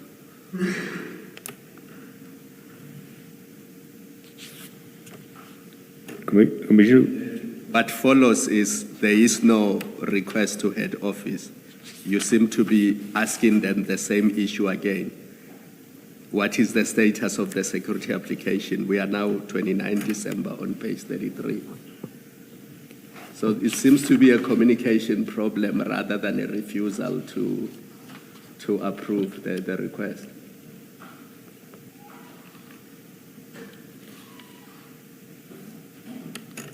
Do you see that? Commissioner, I see that. Yes. We dealt with Colonel Madhu. Then we were told suddenly he's no more there. So this Colonel Majosi, he was then the one that we dealt with. Captain van Niekerk, she dealt with. But Colonel Majosi says it was secured by the head office, so that's where it should go. That's at least my understanding, and I don't have context. I'm simply reading the email as I see it. So it could be that the request was addressed to the wrong people, and it's not an issue of head office or senior people outright refusing to provide the necessary support. Thank you.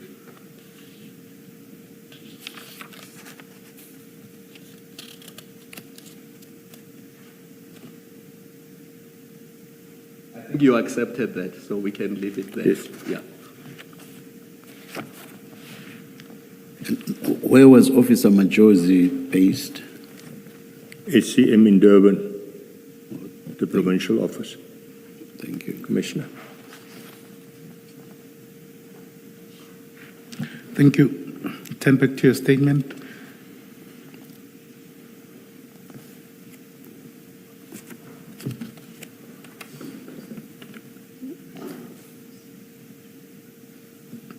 Paragraph 36.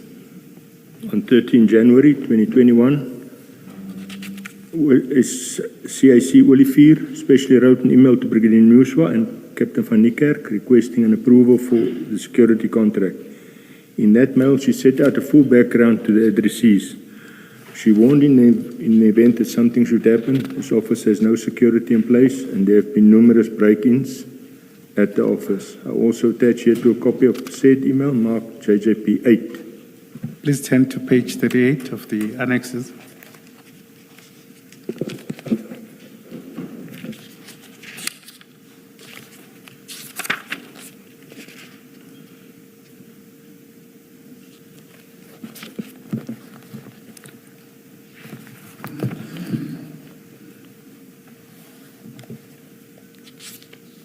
Are you there? You want me to read it? No, absolutely not. Yeah. Just summary and who it was addressed to and the time. It was sent on the 13th of January 2021, 20 past 3 in the afternoon. It was sent to Brigadier Nuswa, Captain van Niekerk, and I was CC'd in that. And in terms of summary, it was the same request for the alarm. That whole history of everything, how it transpired. Thank you. Turn to your statement, paragraph 37. On the night of 14 January 2021, another break-in happened, which was only discovered on the 15th of January. A rock was used to break the window of the kitchen. However, the criminals were prevented by the burglar bars from entering. On the very day, I wrote a factual report to Brigadier Nuswa and informed him that the office alarm was not linked to security company, as National Security and Fire had removed us from their system. I warned that while the alarm is activated after hours and on weekends, if the office is broken into, there's no way for us to be notified about it. We will only see it when we arrive at the office.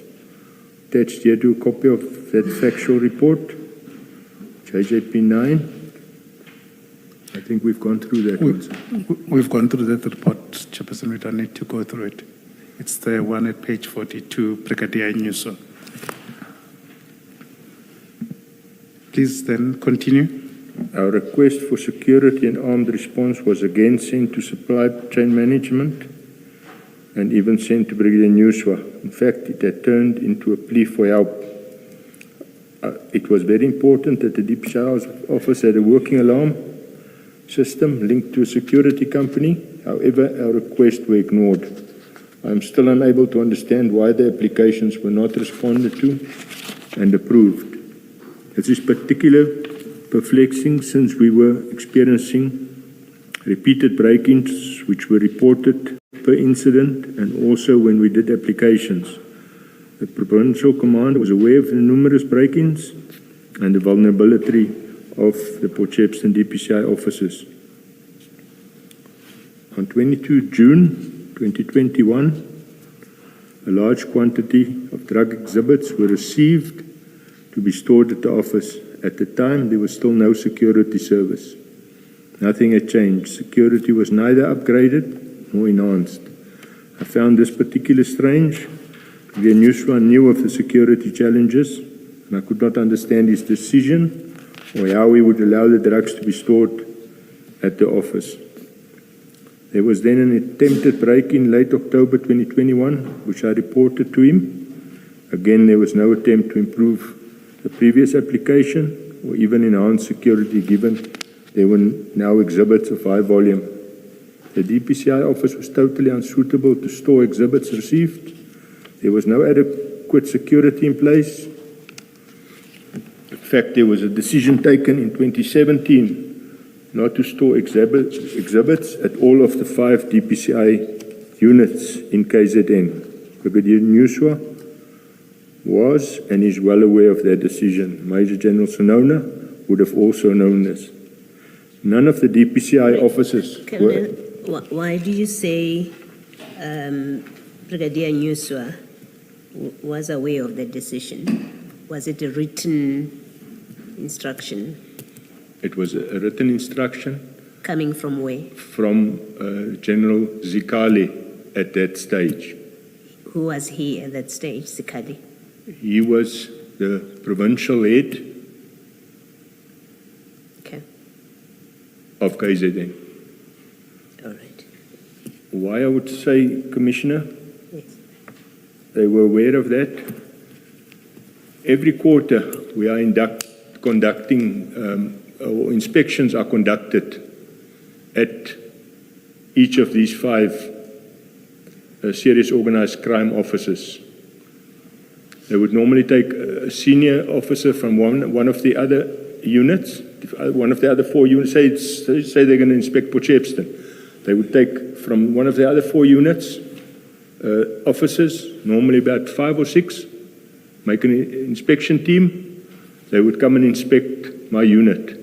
And that was one of the points that they inspected, to make sure that no exhibits were stored at the units. Vice versa, if we had to go and inspect other units, we would look for the same thing. Ultimately, that report, after the inspection, is submitted to Brigadier Newswa to show all the weaknesses and problems at the units. While I'm on that, at each of these provincial inspections conducted at my unit, it was one of the shortcomings that I made the senior officer that conducted the inspection aware of, was the security issues at my unit. So it was well documented. I assume you know the Durban office. This was not your operation or even your cocaine. It's the Durban office cocaine. Is there any reason that you are aware of that this could not have been stored in Durban? And I'm talking more about space. Commissioner, you're talking about the Durban DPCI office. Commissioner, as far as I know, I don't think they've got a strong room. They occupy 3 floors, and it's just drywalling between the offices. So as far as I know, there's no strong room there. Thank you.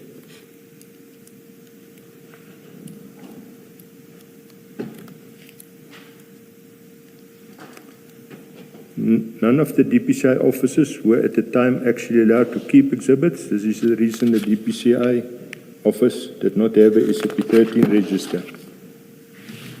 The DPCI office was particularly vulnerable and was not suitable to store exhibits, let alone of the quantity we were asked to store. Both Brigadier Newswa and General Sinona knew this.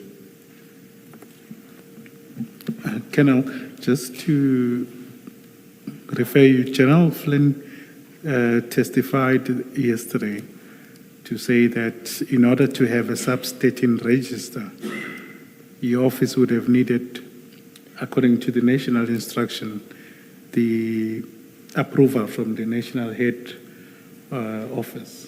Is that correct? We did add it before when we were still receiving exhibits before 2017, when that instruction came from General Zikali. And what if that decision was taken? What does it signify if they remove the sub-13 register or the capability of your office?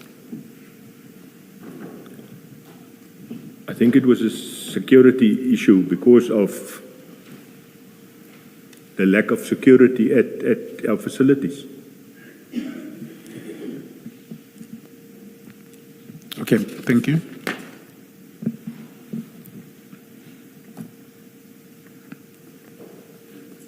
And in the absence of security, obviously what the national instruction requires is that exhibits must be seized in order, they must be stored to be used for evidence and all of this. That is correct. So if they are not secure, obviously there are difficulties other than being stolen. That's correct. They would be unable to be utilized properly in court. That's correct. All right. Before we We then have to go to section E of the statements. Just wanted to check if the commissioners have any questions before we move on to the new section. No, please proceed. Thank you. We then go to your section E, starting from paragraph 44. On the 22nd of June 2021, between 10 and 11 in the morning, I received a telephone call from Brigadier Nyuswa. He informed me that the provincial tracing team seized a large quantity of cocaine from a container, and he instructed me to make storage available at our office. He said he would take both sets of the safe keys with him once the exhibits were stored in the safe. He said the exhibits could not be stored at the forensic science laboratory as they did not have a secure storage capacity. I knew that the laboratory had been flooded and was dysfunctional.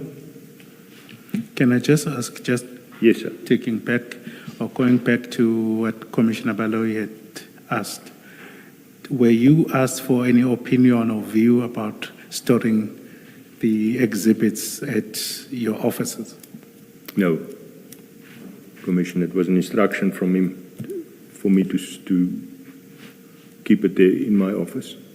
And did you raise an issue with it and I about did. safety and security? I did not raise it. He knows all my challenges there at my office.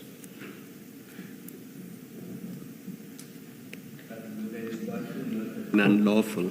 Would the instruction not have been unlawful in light of what you said that since 2017 it was no longer permitted to store exhibits in the 5 offices?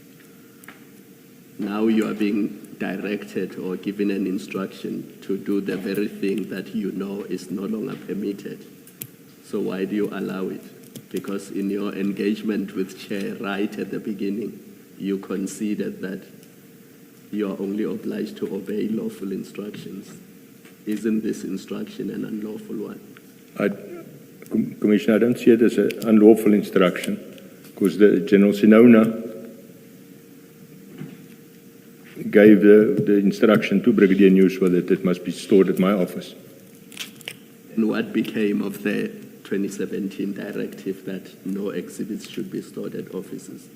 Are you saying General Sinona could overrule that directive and decide that, notwithstanding that directive, exhibits can be stored at the office? Commissioner, he could have gotten permission from the national head to do it. I don't know. But you were not aware that he did? No, I was not aware. Can I just understand the Zikali? Did he occupy the position that later is occupied by General Sinona? That is is it the correct. same position? That is correct, Commissioner. Okay.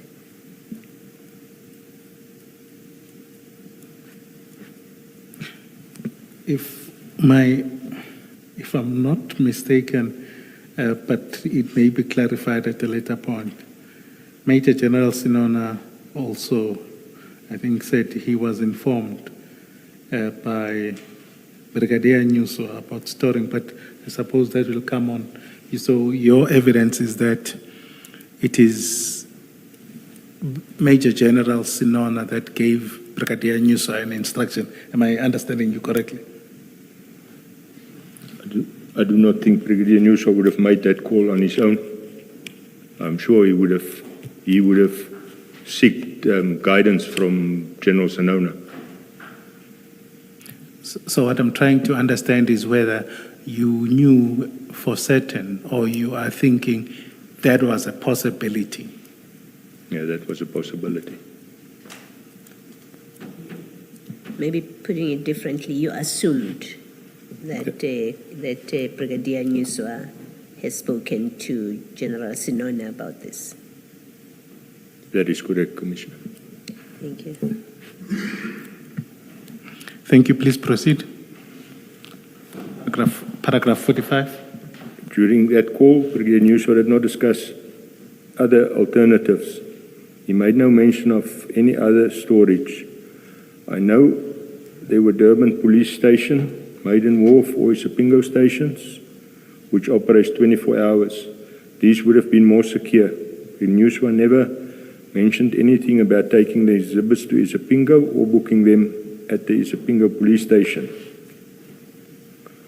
Brigadier Newswa was obviously aware of the storage capacity of the safe. Equally, he was aware of the vulnerabilities of the DPCI office and the fact that there was no active security. He would have been aware of the security applications I referred to above, the latest one in January 2021. Would have also been aware of the factual reports I gave to him and also the number of burglaries which had been at the office. It was not my place to second guess Brigadier Newswa's decision and commands. Put directly, I could not question his decision or second guess him or his commands. I have to respect and follow them, which I did. Soon after that call from Brigadier Newswa, photos of the seized exhibits started circulating in the various WhatsApp groups. I attached here 2 copies of the photos, which were circulated marked JJP 9. Is that DPCI WhatsApp groups No, police WhatsApp or groups. police in general?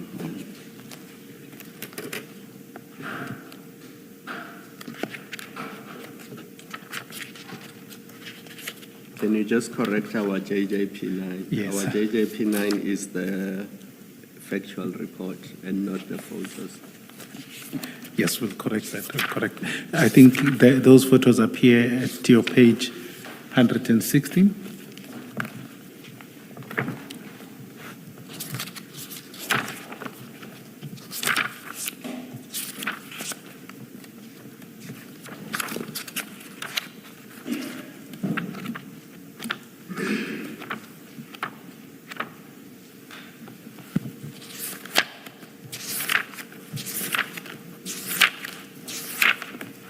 So we should amend the statement to read JJP12. Correct, Chair, we'll correct that.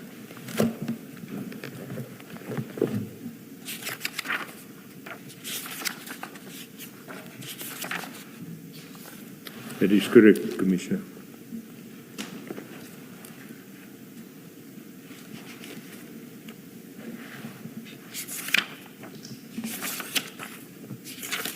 So it's JJ, so we'll amend the statement accordingly. So it's page 116 and page 117.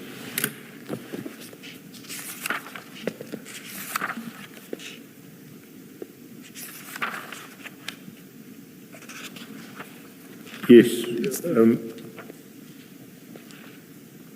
It was just those two photos. And the other photos did not come from me. Yes, yes. But I'm saying those 2 photos. Yes. And could you then you go on to describe them below? But what I want to understand, were you aware where these were, where they were taken? No, So, It was- so it seems it's in a parking lot somewhere. that's correct. That's correct, Commissioner. You had no idea where that was. No, no. Okay.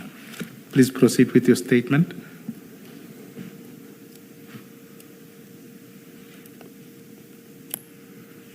I noticed the photos that the exhibits were unpacked on the floor and not sealed. The exhibits were in the form of blocks, wrapped in yellow cover labeled Jaguar and black cover labeled TikTok. They were also not in sealed bag. It appeared that the exhibits were being handled contrary to the national instruction as amended and the protocol on the search and seizure, handling, processing and disposition of illicit drugs. I attach copies of the national instruction and the protocol marked JJP 10 and JJP 11 respectively. Thank you. Colonel, these pictures that are circulating on WhatsApp groups, were they accompanied by any messages at all? to say anything about them? It was said it was drugs seized in Durban. Only later on during the day it became more clear where it came from. In the same WhatsApp groups? Same WhatsApp group. They were explaining further on Yes. where it came Yes. from. Were they subs, WhatsApp groups, or just general public? Subs WhatsApp groups, Thank you. Commissioner. Commissioners, I think earlier on I did indicate that I wouldn't necessarily go to the national instructions. General Flynn did go out at great lengths to the requirements of the sealing of the exhibits and all of this. So I will just keep that. Continue to your paragraph 48. During the course of that same day, around 1300 hours, I contacted Warrant Officer A.B. van der Berg and instructed him to clear the one walk-in safe, room 22, and make it available for the exhibits. I told him that I was instructed by Brigadier Nuswa that it would be used to store a large quantity of cocaine, which had been seized. Normally, we use that specific safe to store official firearms and ammunition. The firearms and ammunition was moved to the other safe, room 24. As I said above, Warrant Officer van der Berg was in control of the safe and keys were with him. If I'm not mistaken, this was around 1300 hours. I do not recall a further call from Brigadier Nuswa or anyone regarding the matter until they arrived later in the afternoon after 1600 hours. This was after hours of our normal working time. At that stage at the office, it was only myself and Warrant Officer van der Berg. The other members had left already. Sorry, just before we go on, so you had a call with Brigadier Nuswa at around 10, 11. Let's give it 11. And the distance from Isipingo is around, it's 110 kilometers, which would be around, at best, if we are really going slowly, 2 hours. But we see a gap of 5 to 6 hours. Did you question, perhaps when they arrived, what was the gap about? I did not question him, no. And did you wonder what may have happened in those 5 to 6 hours?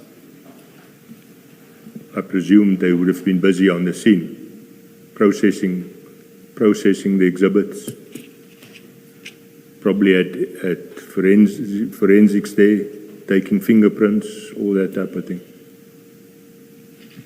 All right, please continue to paragraph 50. Still on the day, at 4:15, the members arrived at the office. Several vehicles, they arrived at the same time as Major General Sinona and Brigadier Nuswa. They were traveling in one vehicle. I cannot recall whose vehicle they were using between the two of them. Other members arrived in 3 combis and a BMW sedan, which was driven by Lieutenant Colonel Dina Govender. The tracing team is a team composed of TRT members and DPCI members. It was formed to deal with cash in transit and it reports to Brigadier Nuswa. The team was not ordinarily involved with drug operations. Members of the team included Lieutenant Colonel Dina Govender, who was their commander. Warrant Officer van der Berg and I opened the security gates in the passage there and wooden doors, which were secured by a padlock leading to the driveway close to the walk-in safe, room 22. The members arrived, reversed their vehicle up the driveway. They all alighted from their respective vehicles. Please pause there. I just want us, the position of Lieutenant Colonel is the sort of a senior position in terms of rank. Yeah, that's correct, Commissioner. Then if we go to the photos, again, I'd like us to go to photo 3 and 4. What page is that, sir? It's page 3 and 4 of the annexes.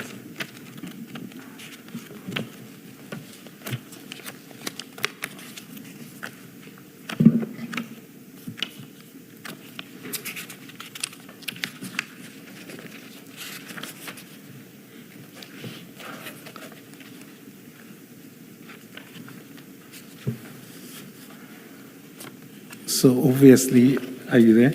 Yes, sir. There's the gate. So essentially, you're saying there are 4 cars or 5 cars? 3 combis? 5. 5 cars. Okay. Yeah. And then they all parked by the gate. Some were already parked here in front of the gate. Others were in front of our building. And where was General Sinona and Brigadier News? They parked outside and they were interacting with these members By this gate or by the parking area? near the parking area. Okay. And then the combis reversed to this gate. Once we've opened this gate, they reversed in up the driveway, close to that wall there. If Where you the turn over steps to photo 4, page Yeah. 4, Yes, yes, you're there. yes. Okay. You then opened for them between the two of you. We opened that wooden door there Okay. with the metal security gates on the inside. Okay. So the 3 combis reversed. They reversed in. Okay. And the car from the General Sinona's car Stayed outside. stayed outside. And Lieutenant Colonel Dina Govender drove in, so he was parked in front of these combis. okay. Inside or outside the gate? Inside. Inside. Of the driveway, yeah. Okay. Obviously, we'll come to it. But when the exhibits were being offloaded, was the gate closed? No, It it was wasn't open. closed. It was open. All right. Then let's go back to your statement at page 16, paragraph 52. To that, we heard from General Flynn the mentioning the involvement of Jacob. I forgot what his title is. Was he one of the people that attended or that arrived at your offices as part of this party? Commissioner, Colonel Jacobs, he's the commander of serious organized crime in Durban. Okay. He was not part of He the was members. not one of the people that he was not one No, of the he people never, that arrived. he never came there. Okay, thank you. Sorry, Commissioner. I don't think he was the commander at that stage. He's the commander now. I think at that stage he would have been the group leader for the SANEB section, for the drug section at Durban. I think he was in charge of the drug members. That might be how he described him, yes. at But that he wasn't one of the people that arrived. No, he never arrived on that day, no. Thank you. Just to follow up with that, I think we would have dealt with it later on, but at this point, just to contextualize things, who was there at the offices? From your office, you said it was Warrant Officer van der Berg and yourself. Who else was there other than Major General Sinona and Brigadier Nyuswa and Dina Govender? Who else was present? It was Warren Pangase and then the other members from the tracing team. I don't know all of them. I don't. So the people you knew was Warrant Officer Pangase? Yeah. Okay. He introduced himself to me then also as the investigating officer of this matter. Had you known him before? Yes. Okay. Yeah. Thank you. Please then proceed to your paragraph 52.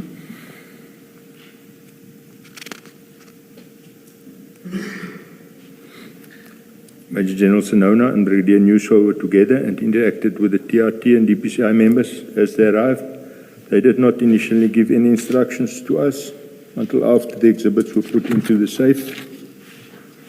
I went to Major General Sinona and Brigadier Nyuswa, greeted them. Warden of Simpangase identified himself to me as the investigating officer of this matter. I briefed them as to which one of the safes we will be used to store the stuff, the exhibits in. Major General Sinona then called Dina Govender and told him to go and buy coffee for the two of them. I then told Warrant Officer Mkhwanazi that the safe is available. We have cleaned it out and that we can take the exhibits to the safe. I must point out that no one, not even Brigadier Nusa or Warrant Officer Mkhwanazi, told me the exhibits had been at Isipingo. They also did not discuss that they had looked for any other alternatives.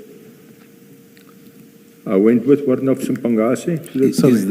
Is there any significance in your mention of the fact that you were not told that the exhibits had been in Isipingo? Commissioner, I only saw on those WhatsApp groups where these exhibits came from. I was not told by any one of them where it was seized and where it came from. What I'm asking is, you specifically say they did not tell you, that is the two seniors, that the exhibits had been in Isipingo. So my question is there any significance in you mentioning that? It's just the fact that they didn't tell me that. All right, thank you. Just to follow up, which is what I was asking about Colonel Dina Govender. Where was this coffee shop around the premises? Because you had not identified it. How far was it? It's just around the corner. If I go to this, let me just see if I can. No, it can't be seen there. Sorry? It's just around the corner. It's 250 meters from the office. Okay. And with the 5 members, how many persons were there when you were doing the offloading? There was quite a lot of them. Quite a lot. Easily about 20 of them. 20, okay. Yeah. That's fine. All right, thanks. Please proceed. Earlier you spelled Dina as D-I-N-A, I think twice. Now you say D-E-E-N-A. What's the correct spelling? D-I-N-A. D-I. I apologize for that, Commissioner. Well, this one at 53 should be corrected then. All right, thank you. Colonel, going back to the chairperson's question about they didn't inform you that these drugs had been to Isipingo first. They didn't inform you of that. Had they told you that these were first booked at Isipingo, or if you had known at that time, administratively, what would have happened? What would you have done as a receiver? What would you require? What are the processes that would have had to be complied with for you to receive these drugs that you are now told were in Isipingo? Is there anything at all? We would have just used that SAP 30 number in our occurrence book entry. If they had booked it in there and they did supply it to us, we would have included it in our occurrence book entry. Okay. Thank you. And would that have included you confirming physically that what was taken from Isipingo, what had been booked in and booked out from Isipingo, is exactly what is being given to you? Would you have had to physically check that, or it would be sufficient that they just gave you the SAP 13 so that you enter it in your book? If they had a copy of the register, it would have assisted, so we could have known how many bricks was entered there. And would you have checked them physically, is what I'm asking. I wouldn't have necessarily checked them because they took the keys.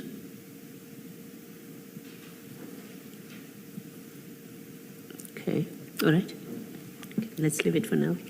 Colonel, why was this not a red flag to you that they did not tell you that there's a police station of origin where the exhibits are originally booked and a case is opened with a case number? If they were just bringing to you consignment of cocaine, 554 kilograms, without knowing the station of origin, I mean, surely that should have raised issues with you, because they could have been trafficking cocaine illegally. I mean, if it was seized somewhere, it had to be booked in a police station and there should have been an SAP 13.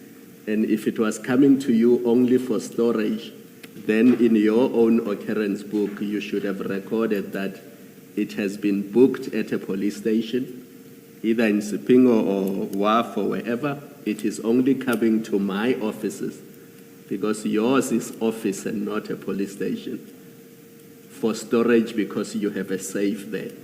And then you keep a proper record of what has been brought to your offices. I mean, the fact that you were given an instruction to just store drugs, but you don't know where they came from, that is a problem, isn't it? Commissioner, I agree with you. The first red flags that I saw was that these exhibits were not brought in evidence bags. They were not sealed. It was brought in the same black carrier bags that they found it in wherever the container was that they found it in. It was all put out nicely to take photos on the ground, and then it arrived back in my office, still in those same bags, not sealed in evidence bags, like it should have been done. It should have been processed by the proper people for DNA, for touch DNA, for fingerprints, all that. These arrived by me just back in those same bags that were seized in. That was completely wrong. So being aware of those irregularities, and you've mentioned at least 5 of them, you still obey the instruction. That's correct. But then it was an unlawful instruction.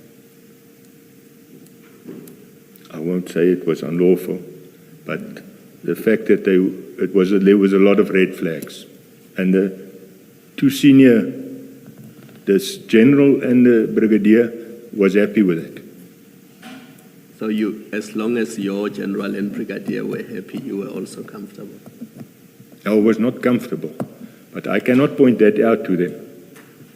But if you say they are bringing drugs to you in packages, they are not sealed, the drugs were not properly booked at a police station, there's no proper documentation or record, and it comes to you for storage.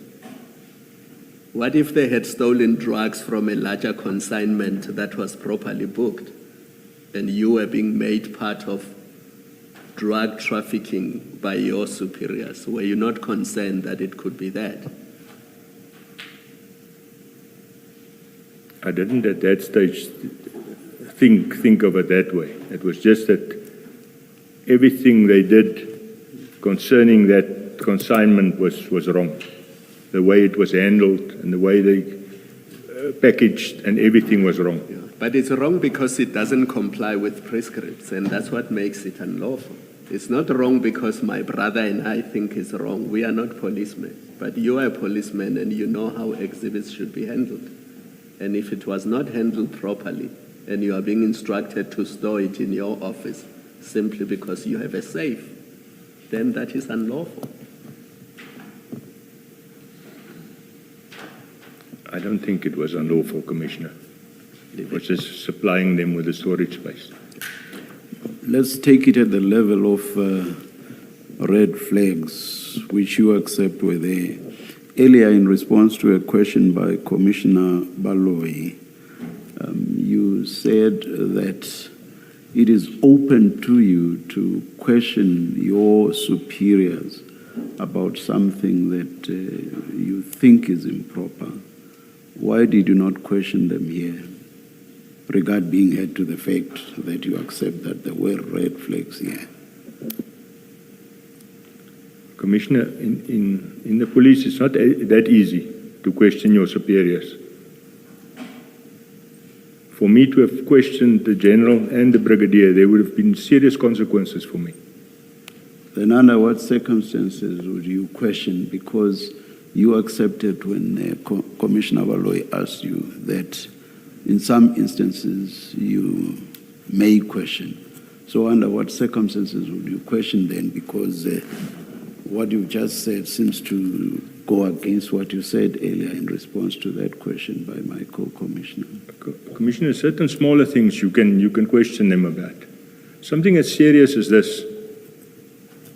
Tell them they were at that scene where the stuff was seized.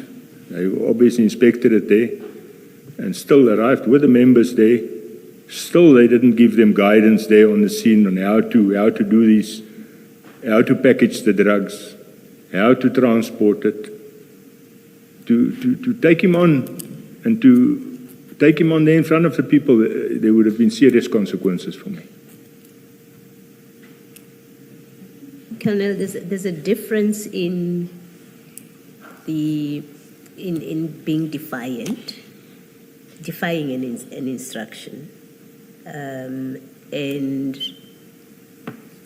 asking questions or raising concerns, maybe raising concerns. And the suggestion is not that you should have been defiant. The suggestion, or what is being put to you, is you are confronted with this situation which clearly breaks every rule that you know about of handling exhibits, including the security implications of keeping these drugs here. Granted, at that time you didn't know that these were going to be there for months. You didn't know that on that day one.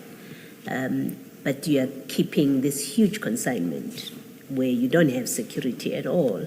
It's difficult to understand that you did not raise that at the time without being defiant about it, but raise the concern. And still be told, no, we will keep it here. You know, we hear your concern, but we'll keep it here. But you don't at all. And you rely on historical correspondence that, well, they know from, you know, the last correspondence that we don't have security, when in the moment where you're being asked to store a huge amount of cocaine with huge value, you don't say at that point, maybe we should go, should you not be thinking about another police station? Or give me security tomorrow or tonight. I would like to have more people who are going to be watching this. That you did not do that is difficult to understand. I accept what you say, Commissioner. Thank you. Thank you, Mrs. Can I just follow on what the commissioners are asking, perhaps? So, at least at this stage, and I take it because you are receiving some instructions, we've established that, at least as of 2017, your office no longer has the authority or the can't store exhibits. So there's no SAPS 13 register.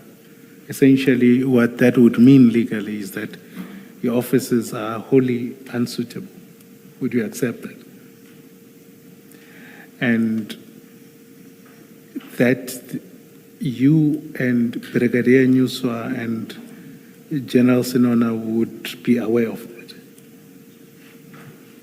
You mean in 2017? In 2021. This is now in... That's correct. Right. Commissioner. And Warrant Officer Mpangase would be aware of it? That's correct. And you are now seeing that the bags or the exhibits are not sealed properly as they should according to the national instruction. That's correct. And at least yourself, Major General Sinona, and Brigadier Nyuswa would know that. That is correct. That it would be contrary to the prescripts. That's correct. Now, in terms of seniority, Major General Sinona and Brigadier Nyuswa were the ones giving you instructions, and you saying you had to obey those instructions and commands. That's correct, Commissioner. With hindsight, would you say that, and I'm not saying then, I'm saying with hindsight, would you say that they gave you an unlawful instruction? Seeing all the shortcomings that could have been so, yes, Commissioner. No, I'm saying we've canvassed the requirements of what is to be done, and all the three of you at the very least are aware. I'm saying with hindsight, would you say that they gave you an unlawful instruction? I would agree with that. Okay. Thank you.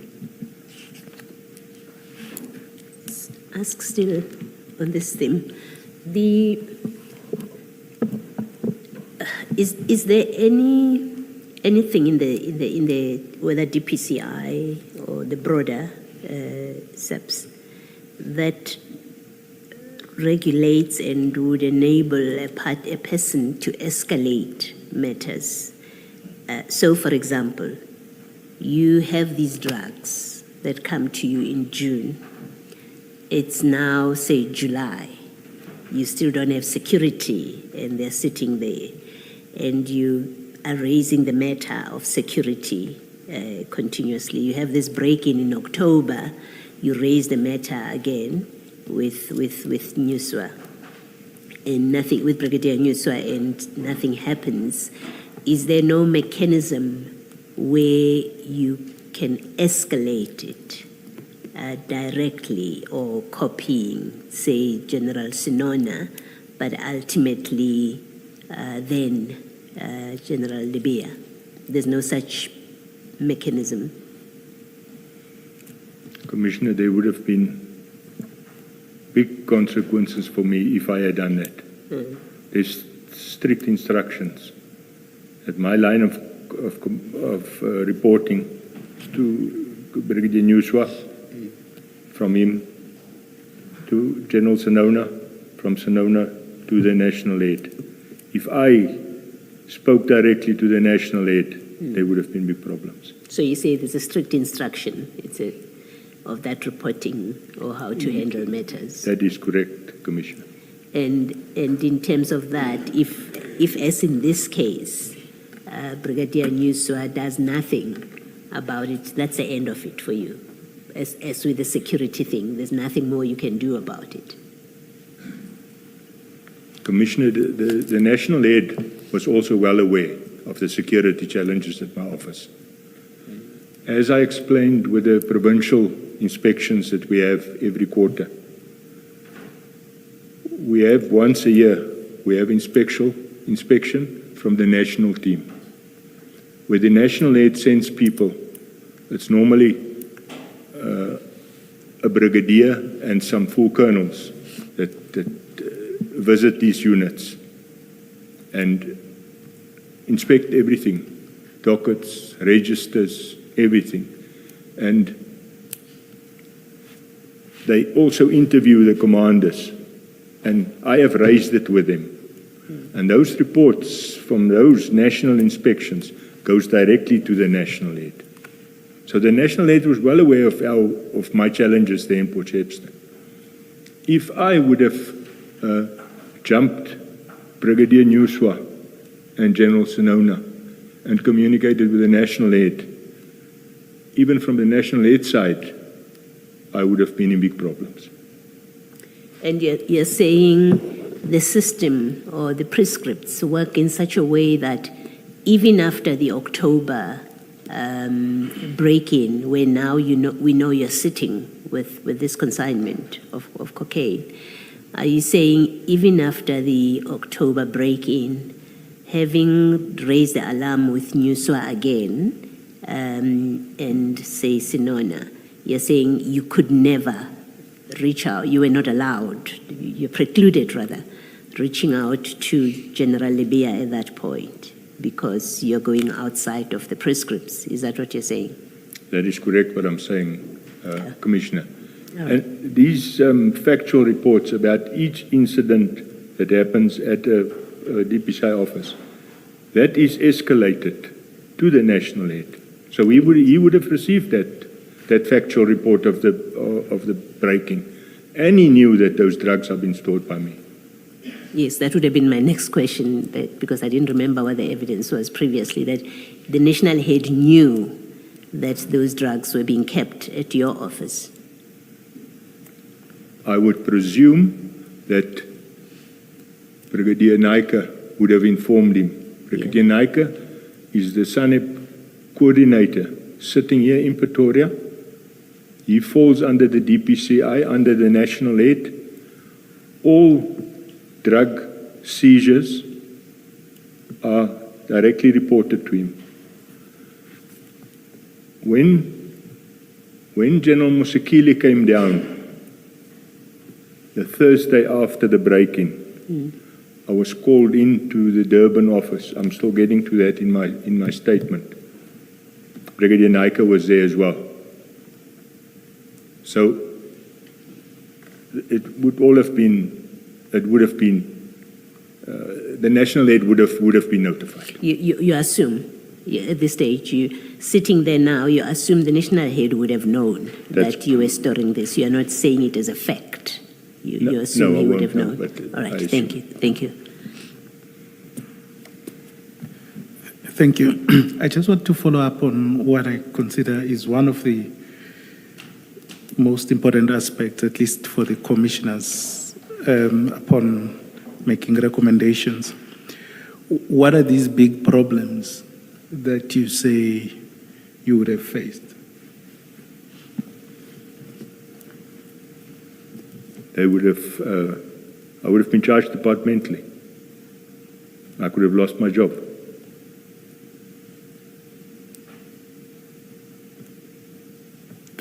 Okay, no, that's fine. So it's you would have been charged. It would have been a disciplinary issue. That's correct.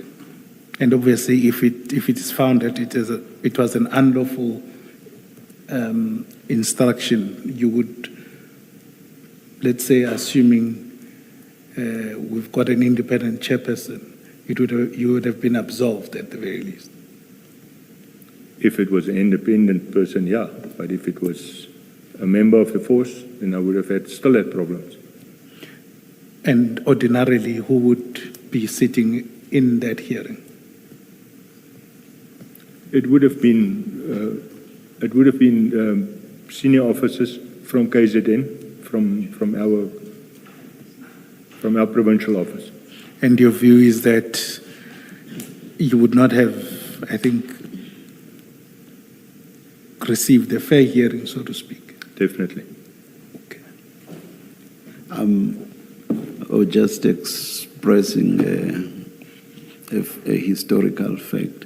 I was a civil servant in the early 80s, and they were very strict with what they called channels of communication. You could never write a letter to someone above the person to whom you report directly, and it was actually a disciplinary offense to do that. I'm surprised to hear that that's still the case at this day and age. Commissioner, that is still so. That is still up to today. It is still like it.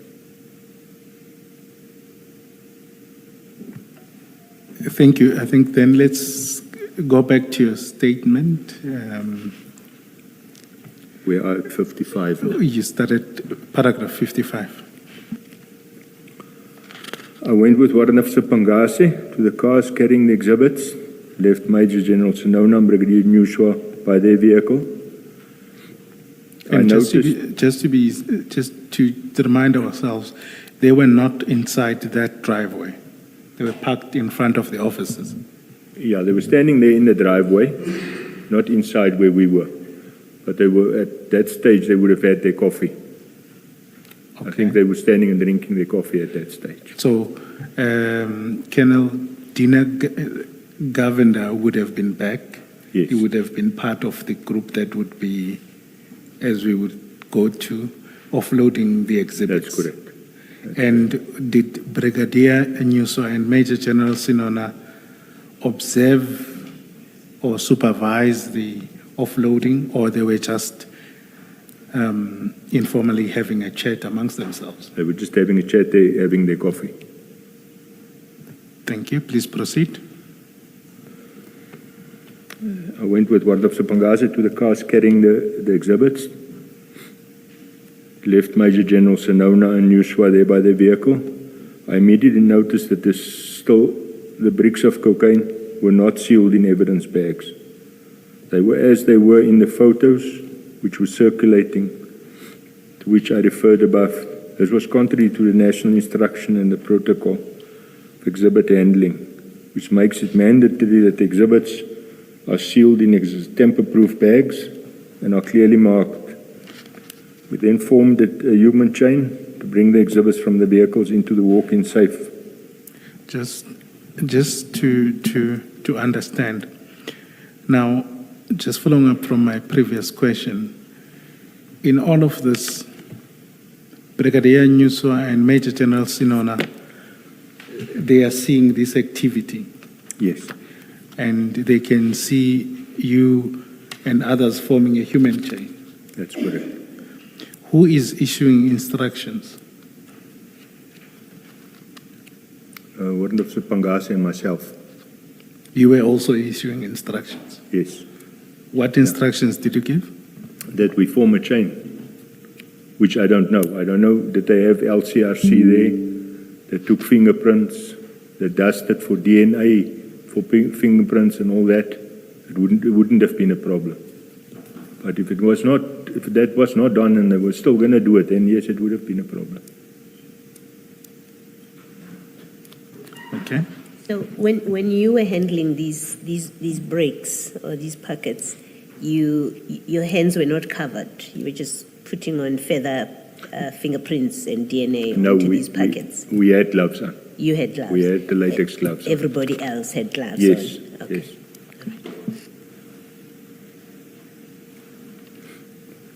Please proceed to paragraph 56.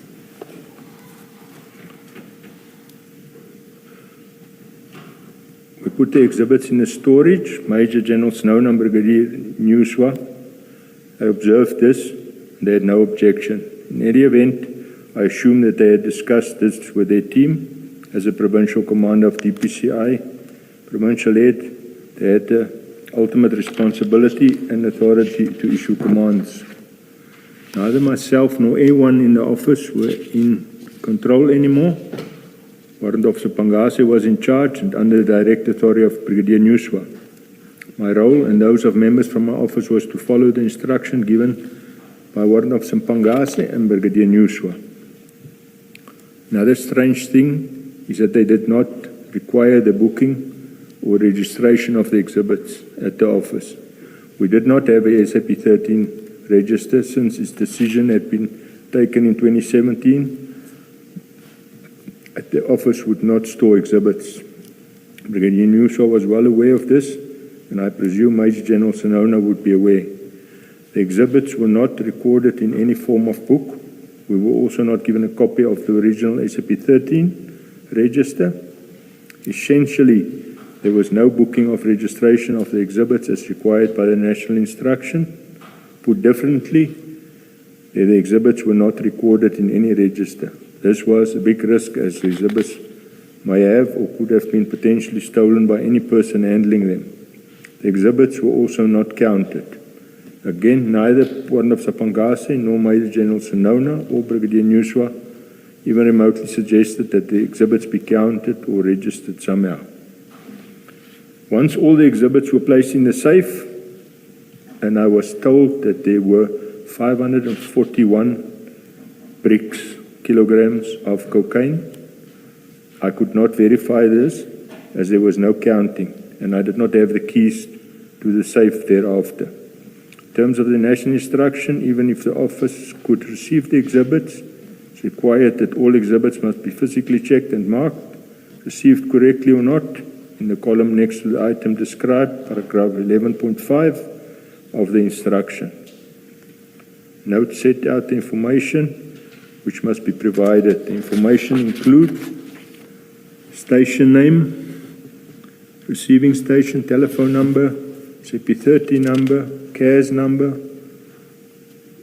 first cell number, the rank, the name and initial, and the signature of the official receiving the exhibits.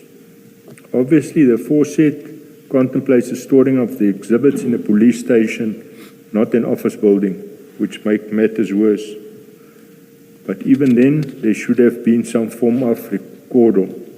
Yet no documentation, let alone formal, was done, setting out the above. I think Commissioner Kumalo, if I'm not mistaken, had asked why would you not have insisted on some form of recording of the exhibits. For example, they could have said there are 541, and then a week later they say, no, there's 300 kg. Why did you not, with that risk, insist on at the very least some form of record? Because the fact, Commissioner, that I was just storing it. They, after placing it in there, they requested the keys and they left with the keys. And at this time, I think we had gone through it earlier on, in where you then gave the keys away. There was also no documentation handing over the keys to them. No.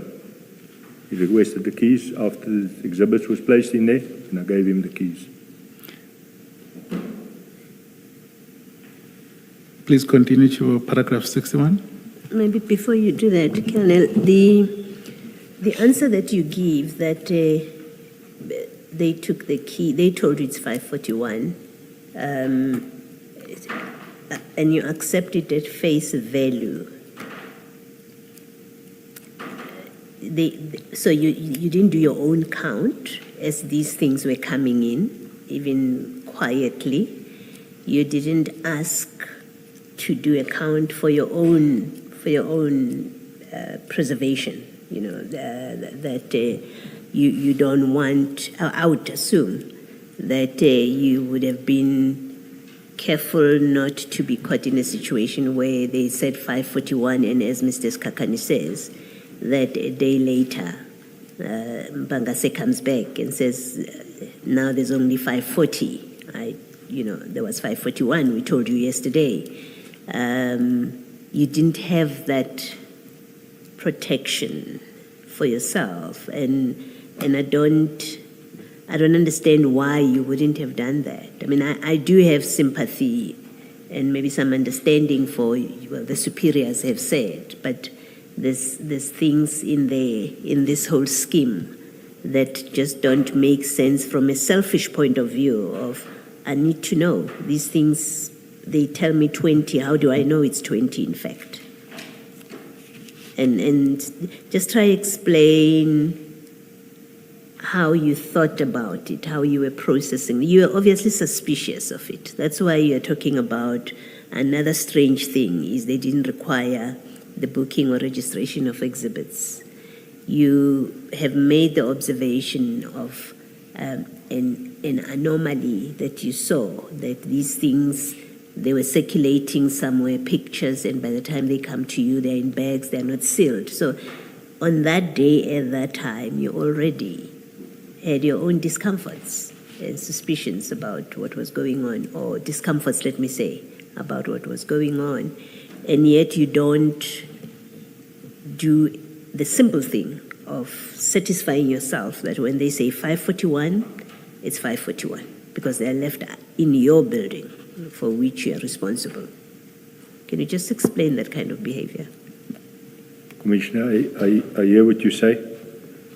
The fact is that if we had the SAP-13 there and it was going to be stored in my office and it's going to be under my control, I'm going to have the safe keys. And that makes all the difference. Because I've got no say over those drugs.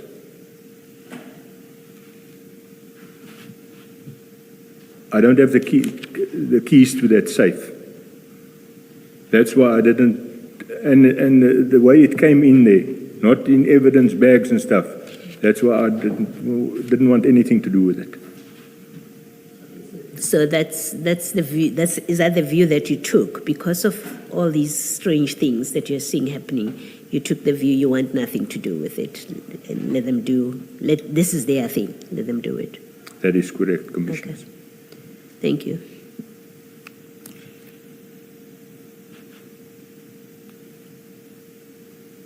Go to paragraph 61. Once all the exhibits was placed in the safe, Major General Sinona and Brigadier Nuswa came closer. I then locked the strong room, both the keys, and handed the 2 sets of keys to Brigadier Nuswa. Neither Warrant Officer Pangase nor Brigadier Nuswa or Major General Sinona requested a briefing on the security of the office. They did not ask for or do an inspection. I pause to mention that at least Brigadier Nuswa was well aware of the state of security, the vulnerability of the office, and the previous break-ins. So, sorry, Colonel, I just want to check with the photos. So they go to the driveway. Did they at least walk throughout the offices to check for other exit areas? That is at least Warrant Officer Mpangase? Or they ended up at the human chain level? They ended up there, and they all exited back that way as well when they left. So they would not have gone to the front desk to check and the access from the main door? Not on that day. Yes, I'm talking about that day. Yeah, not on that day, no. So they offloaded, And they left locked. the same route again. Okay. Yeah. Brigadier Nuswa, was he familiar with that space inside and the outsides and your neighbors? How basically the geography of that place inside and outside? He was very, very aware of it. He was familiar with Yes, it he was. because he's been there. Yes, Okay, thank you. and he was the commander Yes, many years back. He knows exactly the ins and outs of that office. thank you. Thank you. Turn over to your paragraph 62. It did puzzle me as to how the office would be considered to be safe to store the exhibit. It was simply not safe, let alone for such high value exhibits. As I stated above, the office was closed after normal working hours and on weekends. Further, at the time, the area was experiencing heavy load shedding twice a day. I assumed he made his decision to store the exhibits at the office, having taken all these facts into account. I could not second guess my commander's decision, especially together with Major General Sinona. Major General Sinona requested that we regularly visit the premises after hours and that we must not tell any other members about the exhibits stored at our offices. So the regular visits were supposed to be by you and Warrant Officer van den Berg only? Or do I understand not telling anybody else wrongly? Because when they say don't tell anybody else, I understood that to mean so only you and Warrant Officer van den Berg should know about this. That was the predicament I was in, Commissioner. Yes. So Getting this yes. Getting this instruction from him, the members must visit the office regularly after hours. And in the same breath, he's telling me, do not tell any of the other members, except Warrant Officer van den Berg, Yes. that know, the two of us that know. So it's on that basis then that I ask, did you understand that request/instruction to refer only to the two of you? The regular visits? It was a difficult one. What I did then was just on morning lecture, regularly request the members, if they go past the office, because of the previous break-ins, just pop in and make sure everything is still. So you made the request to everybody, but without divulging that now there were new facts, the presence of the cocaine. That's correct, Commissioner. All right, thank you. But where were the other members as the cocaine bricks were being delivered and you formed a chain to put them in the safe? Surely they would have seen that because it happened during the day. On that specific day, I excused all of them a bit earlier. So how many of the people who are regularly at the office saw the cocaine come in and being stored? It was only the two of us, Warrant Officer van den Berg and myself. Okay. Just the two of us. Did you not find this request or instruction particularly strange? Yes, it did. It was very strange. I've got to secure it and visit it after hours, but I'm not allowed to tell the members that we're keeping these exhibits there. Thank you. Please proceed. Second sentence of paragraph 63. It was simply 63 over here. Second sentence. They then all left with the keys being in the possession of Brigadier Nuswa, who left in the same vehicle as Major General Sinona. Neither Brigadier Nuswa, nor Warden of Sipangase, nor Major General Sinona gave instructions about how the exhibits should be secured and monitored, other than Major General Sinona's request to now and then pass by the office after hours and weekends. This was not a formal instruction or part of any formal plan. The request itself was difficult to implement, as I was told not to inform other officers. The lack of a proper plan and security was rather strange, considering that before we had stored exhibits in June 2018, and there was a strict plan about securing them. Present at the office at the time... Sorry, before you move on to that point, when Major General Sinona came in earlier and he had said this was an instruction that he gave to you. So I want us to be clear. Was this a formal instruction or a request? The way that was given to me, I'm not allowed to tell the members about it, but they must regularly visit. I can't... Visit, was that a formal instruction or a request? I think we are going to have a debate about that. I would say a request. Thank you. We've also heard from other evidence that, in fact, in law enforcement, a request is an instruction. It may be formulated as a request, but you know and understand that it is, in fact, an instruction. What do you say to that? Commissioner, it's very close to each other, the request and the instruction, yeah. So if General Sinona were to say that was an instruction, I may have put it as a request, but in fact, I expect police officers, the two police officers, to understand that in the police, that's an instruction. Would you fault him for saying that? If he says, I did give an instruction. No, I won't fault you for that. Myself and Warden of Van der Berg, it was good for us because we knew about it and we went the extra mile to visit the offices. But I couldn't expect that from the other members. So I couldn't give them those instructions. They would have thought, what's going on here? Yeah. Let me ask you this. On the back of that answer, you are the in charge. This is your house, Port Shepstone office. And you know that there's valuable exhibits in there. And you are left with it. I understand it's in the perimeter. It's on your property.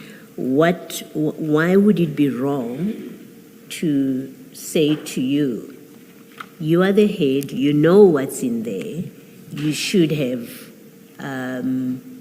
instructed your members, in fact, without telling them, without having to disclose, you should have given instructions to your members and firm instructions to rotate so that there's always visibility as much as possible to your premises from your members. And why would they not follow that kind of instruction from you? Commissioner, firstly, manpower. We just weren't enough members. Could you not request assistance from Nuswa Sinona to say, get me people, I would like to rotate people here so that 24 hours we know someone is driving by or someone is in the vicinity? I did not do that, Commissioner. You didn't do that, but there was nothing that precluded you from doing No, that. there You could have done it could have if you had thought about it. Yeah. Okay, thank you.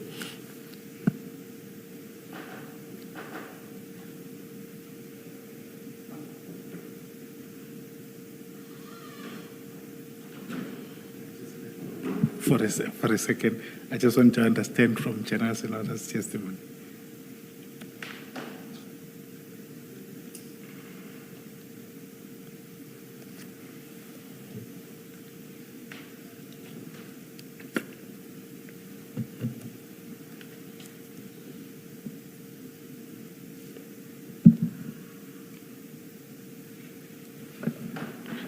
No, I think to be fair, on the earlier issue, General Senona had testified that then head General Libya was made aware of the storage, just to be fair to the witness. On the earlier point, it just troubled me to to raise it as a point. They said they did inform him, albeit thereafter.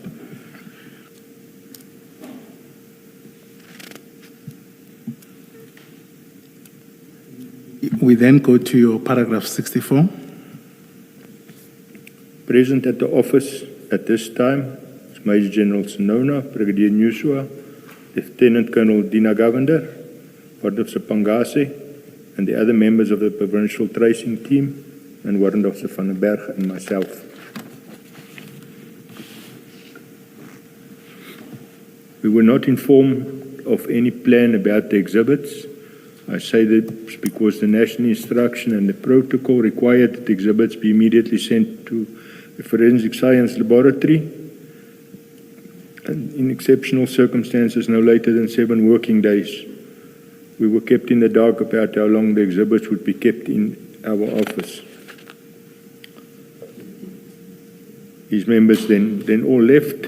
Warrant Officer van den Berg and he locked the security gate with a chain and padlock for extra security. Warrant Officer van den Berg then made an occurrence book entry, and we activated the alarm, and we locked the office and we left. Just to understand, this would have been around what time? So we know that they came up at about 4:15. What time would you have then locked the office? It was dark at that time already, but it was winter, so it would have been just after 6 o'clock, I would say. And you then left? We then left, yes. And do you know if there was any load shedding over the night around the area? In that day in particular? I cannot read. Please go to your paragraph 67. I did request members to pass by the office when they are in the area. I did not give them further details as I was instructed not to. Colonel, this is what had confused me. I had assumed that your request to the members was made on the same day. So based on your response to me and Chair that the members were not there that day, it means this request would have been made some other day. The next morning. The next morning when they were there. At our parade. But you did not tell them what the reason is for them driving around and monitoring. No, I did not, Commissioner. So even when they were driving around after hours, they would not know what they were monitoring. No, it's to make sure that the office is safe, that there's no problems at the office. Yeah, criminals are smarter than that. They can break in without you seeing that there's been a break-in. And was there a schedule, or would I wake up and say, let me go? And then Commissioner Baloy would also say, let me go, and we get there at the same time. Was there a schedule that would have made this orderly? We did not make a schedule, no, Commissioner. And surely these members would suspect something. I mean, why all of a sudden are we being asked to drive around? Why this service suddenly, the safe, Why is it suddenly not accessible? Why is it suddenly locked? Why is it that what was there before is no longer there? Did your members not ask these questions? Commissioner, they won't often need anything from that safe. They are all issued with their own firearms that are on the SAP 108, their personal firearms. So it's just very seldom that they would need a firearm. We don't have official firearm practice every year anymore. So in that 6 months, there's a possibility that there was no shooting practice, so there was no need for the R5 rifles, nothing like that. The issue never arose from June to November where one of your members asked, Colonel, can we go in here? What's happening here? Why are we suddenly required to drive around after working hours? Commissioner, no, they didn't. Because nobody need to go into that safe. Officer van der Berg, he's the one that normally goes in. If anything is needed by them, he would go and take it out and give it to them. And a follow-up to my last question. I gave examples of 2 officers deciding to go and going at the same time. But there was also, in the absence of a schedule, the possibility that everybody would not wake up and everybody would think, Officer Komalo has gone, Officer Balwe has gone, and in the end, nobody goes. Do you want to comment on that? Commissioner, the guys go to the office quite a lot after hours because of work that they must do, prepare for court cases and all that type of thing. So you won't find a weekend where there's not 2 or 3 people I'm at the talking office. 2 a.m., 3 a.m., which is the most likely time that burglars would go there. They won't go at 5 p.m. when you are still busy, or even 7 p.m. when those who are quite energetic in terms of their work would still be there. Talking 2 a.m., 3 a.m., 4 a.m. I agree with you there, Commissioner. We didn't have a formal schedule like that. In the morning parades, did you, or at any point, did you make inquiries from your members in whatever form to see whether there is that kind of monitoring happening?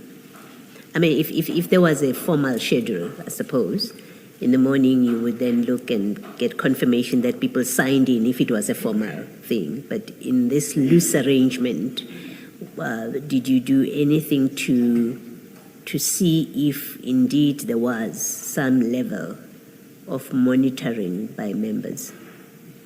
Members would normally, if they go and visit the office after hours, make an OB entry and sign it, that they've been at the office, everything was okay. But the drive-bys at night, I mean, I imagine when you say to members, even after hours, you're not saying they should necessarily go into the office. You want them to pass around? How do you think members would have executed that instruction from you? Well, it's not an instruction. Your request to them to keep an eye and pass by the office. How do you think they understood and would have implemented it, other than to come and unlock the office? That was what I intended to, or what I actually told them, is to open the offices, go in, Okay. and normally they make an OB entry. Some are lazy. They open up and they have a look and they lock again and they go. And would you check that OB, your OB book? Would you check them in this period to see whether someone did come in or not? I check it. That's one of the registers. I also check once a week. Okay. So in this period you were doing that? Yeah, I was doing So you would have a record of who came in after hours on a Yes. particular date and at what time? that. OB would be available, Commissioner. Thank you. Let us adjourn and resume at 2 p.m.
Good afternoon. It's 2 p.m. We are ready to resume the hearing.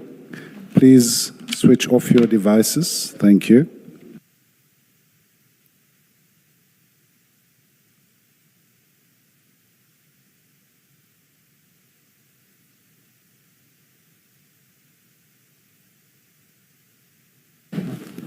Yes, Mrs. Kakane. Thank you. Colonel Prinsloo, we're at your statement, page 21.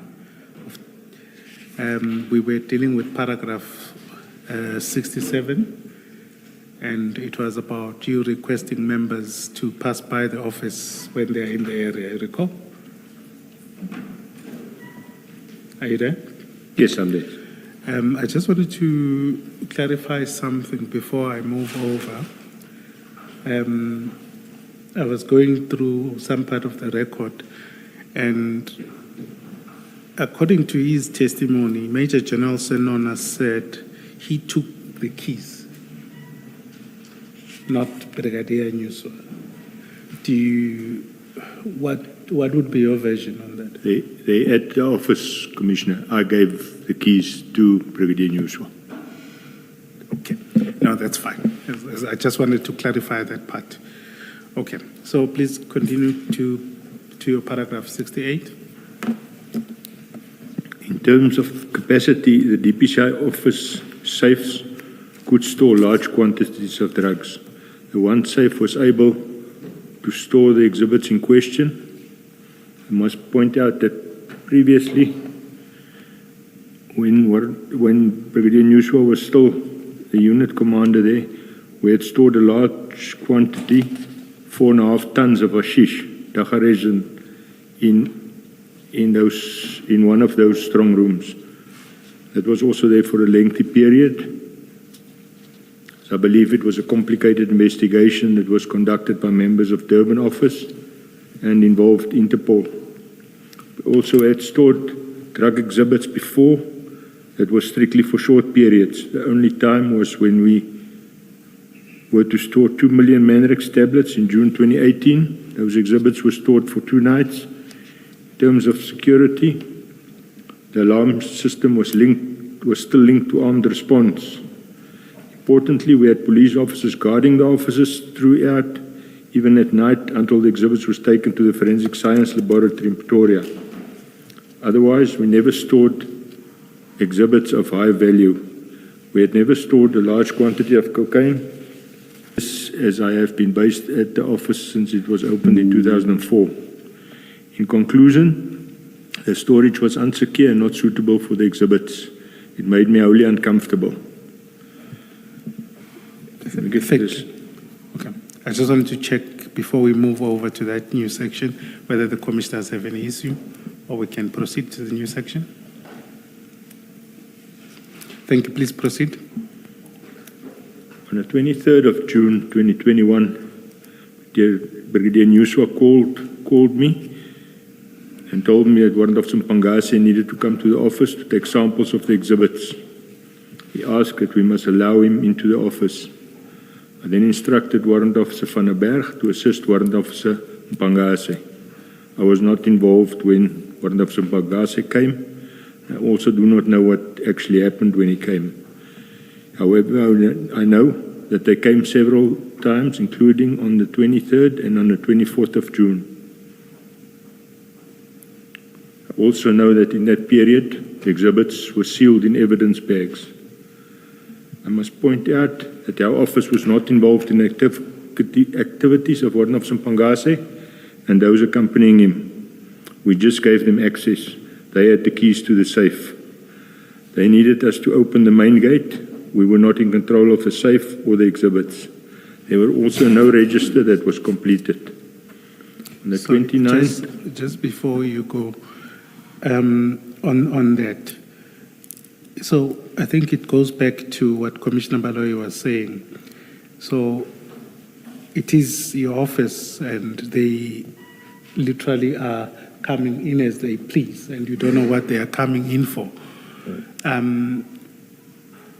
You would not have verified whether the number they gave you as 541 was accurate. Could it be that they would have stolen or they could have taken some of the exhibits while they were this busy? Commissioners, when they sealed these exhibits in the evidence bags, Warrant Officer van der Berg was with them. He compiled a list for them. I do have the list here.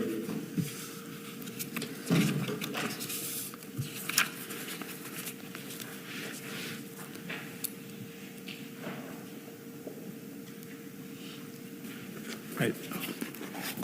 Commissioners, that list is it's Exhibit CJC 202.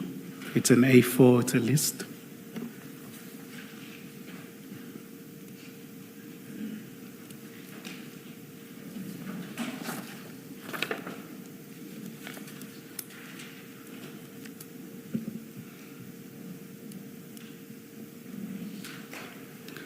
So please just explain to the commission what this list, who compiled it? Warrant Officer Van der Berg compiled this list for those members from Durban when they sealed the exhibits in the exhibit bags. As you can see, there were 27 of those black carrier bags. Each of them, in the first column is the number, the second column is the unique number of the bag, and in the third column shows how many bricks there were.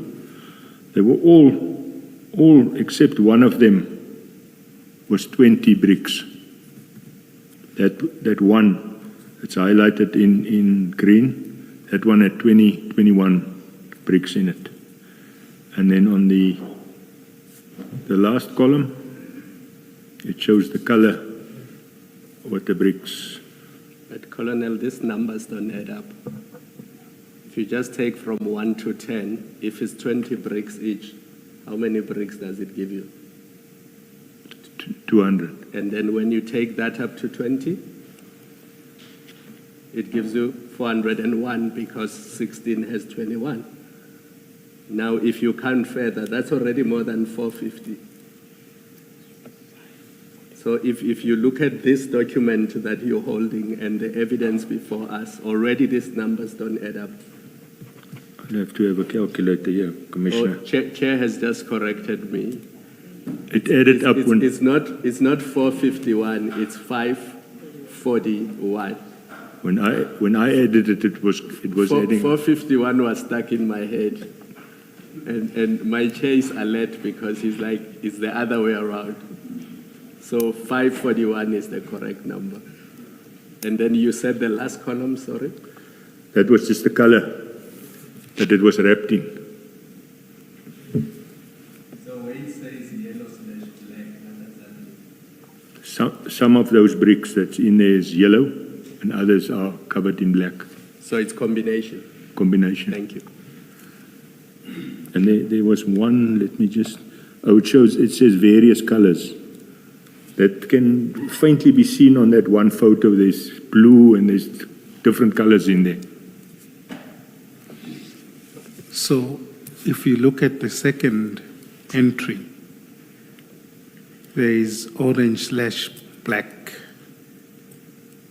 and then there's white/black. Earlier you had said it was yellow and black. When did it change? If you look on the photos, you can see that, Commissioner. Okay, it's as the photos. Yeah, but the photo, you can't exactly see. Like the various colors, you can't see nicely what colors they are. Okay. No, that's fine. And then at the bottom, there's 4 entries there. Those were the 27 kit bags. They were broken up 8 and 3 because they were too big for the evidence bags. That's why. And who labeled these exhibits? Those members from Durban put them in. Warrant Officer Van der Berg assisted them to seal it, and they marked it. So the members marked it where? There in the strong room. Okay, so they had a book where they registered these exhibits, I would presume. I believe it was entered during those 2 days. They entered it in Potchefstroom in the SAP 13 there. So if we go to the records at Potchefstroom Police Station, we would have found this register. Yes. Okay, and it would correspond. Yes. Okay, thank you. Colonel, when you say in paragraph 71, you describe the involvement of your office, and yet in paragraph 70, you say you instructed Van den Berg to assist Warrant Officer Mpangase. And then you then say that they sealed the exhibits on the 24th in exhibit/evidence bag. What exactly was Warrant Officer Van den Berg's involvement? in assisting Mbangazi? What does it entail? According to him, he assisted them to type out, to draw up this page, the CJC 202. Okay. And he assisted them through the SAP 13 clerk in Port Shepstone to get these evidence bags. Okay. You said something about labeling labeling the evidence bags. Was he involved with that?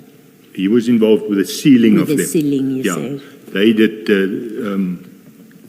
So he would know that a bag had 20 bricks. I mean, if he was involved with the sealing of a bag, I'm assuming because those bags, the ones that I've seen at least, are transparent. So he would know how many because he was present and he saw it. Commissioner, yes, he was present there. Okay. So he would be the one to tell us that in fact there were 541 bricks that were put in evidence bags. That's correct, Commissioner. Thank you. But I've just counted these very quickly, and I get 568. Can you explain that? You can check my sums. I'm probably wrong. I get the same number.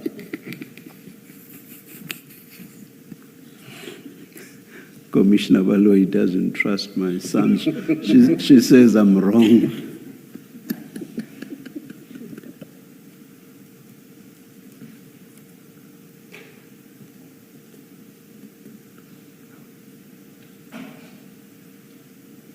$541 I get, Commissioner.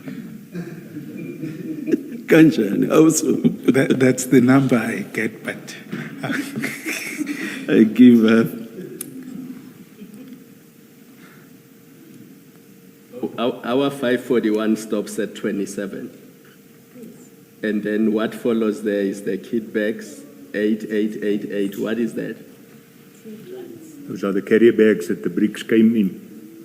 So it's the carry bags. So those numbers 8888 is not the bricks. No, those are the bags. And I counted them as bricks. I just looked at the numbers without looking at what's written on the left. Apologies for that.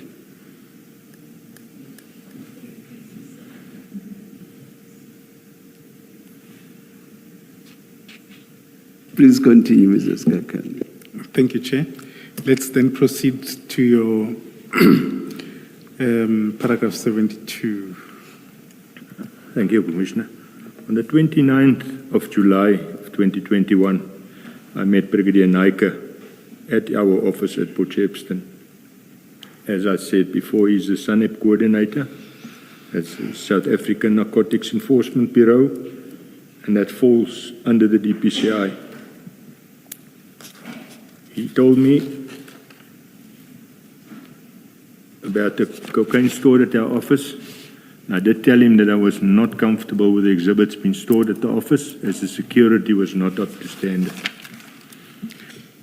Just before you go forward to the next section, one of the concerns that perhaps we share is what you're meeting Brigadier Naika just over a month since the storage. Were you aware of what was the plan? What was the plan with these exhibits? He didn't tell me, so I don't think he knew what the plan was with it. And did you follow up? I think earlier, if I'm not mistaken, you would have interacted with Brigadier Nyuswa. He's your direct commander. Would you not have discussed with him what was the plan for these exhibits? I did not, Commissioner. Thank you. Can you move to your next section, which we're dealing? Unless you want to expand? No. In terms of the national instruction and the protocol, all the exhibits had to be sent to Forensic Science Laboratory. If a Manzimtoti laboratory was unable to accommodate the exhibit, it was prudent that the exhibits be sent to the laboratory in Pretoria, or in the Western Cape. This has been done on other occasions. As I have stated above, the office was not secured. I was particularly vulnerable after hours and on weekends and public holidays. Even after the exhibits were stored at the office, the security did not improve. One would have thought that the provincial office would have taken serious steps to ensure the security of the office. I had made numerous applications for the security alarm to be improved and linked to armed response. Brigadier Nuswa was well aware of these applications.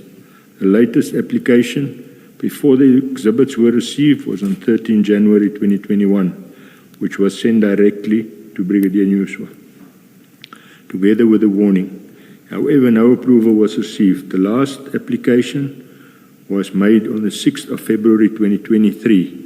At the time I left, there was no approval. Just to CJC Commissioners, CJC 201 is another application that was sent.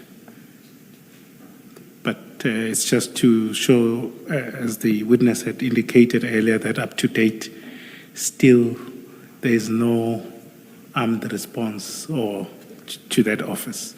So it remains vulnerable. And again, as you can see, it does indicate what is required.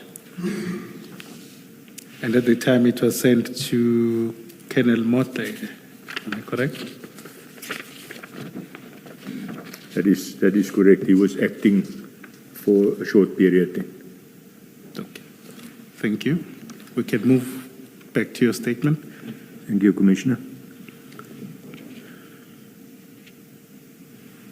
Paragraph 76. Months passed by with no further communication about what was to happen with the exhibits. In late October 2021, there was an attempted break-in at the office. Someone tried to access the kitchen side of the office. The glass window was shattered by a stone. While there was an attempt to gain entry, the person was unsuccessful. The incident happened during the weekend when there were severe load shedding. The alarm would not have been working as a result. After I investigated the incident, I prepared a factual report which I sent to Brigadier Nuswa. I had called him to inform him about the incident. He seemed unfazed about it. There was no steps taken by the provincial office to enhance security, even when the attempted break-in happened. The attempted break-in should at least have raised an alarm at the provincial office and Brigadier Nuswa in particular. Immediate steps to ensure either the removal or the transfer of the exhibits or enhanced security should have been taken. Can I just ask, perhaps, do you think that that break-in in October was somehow related to the one in November? Just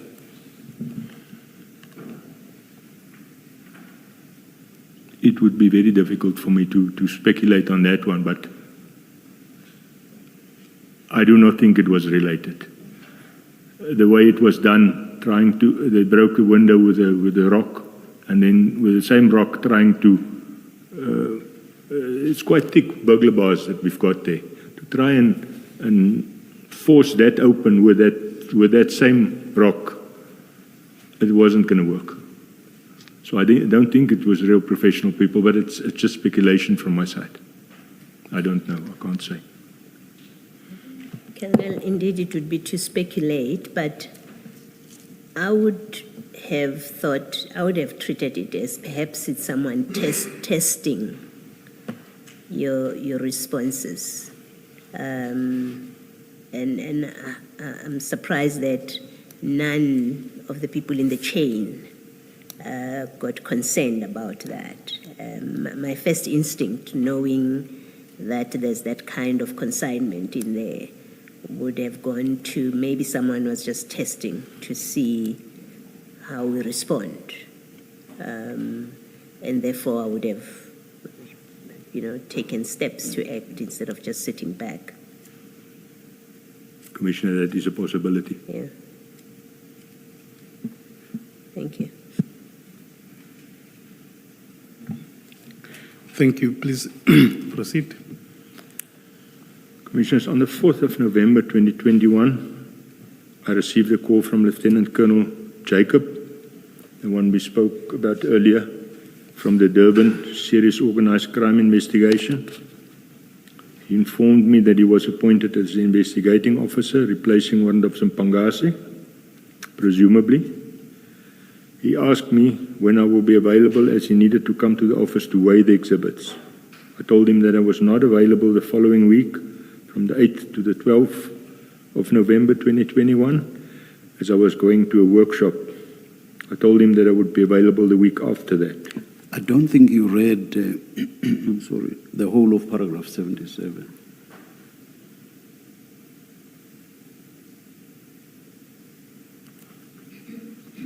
Shall I read it again, Commissioner? Because I think, if I'm not mistaken, Mr. Sikakane engaged you as soon as you had referred to the October 2021 attempted break-in.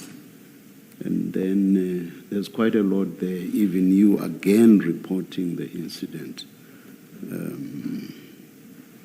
I don't remember that being read into the record. Am I mistaken, Mrs. Kakan? No, I did read the complete one. You? I give up this afternoon. I can read it again, Commissioner. Can I read it? No, if you read it, no, it's fine. I think perhaps it's safer to read it all, Commissioner Chairperson. I think it's just to be on the safe side.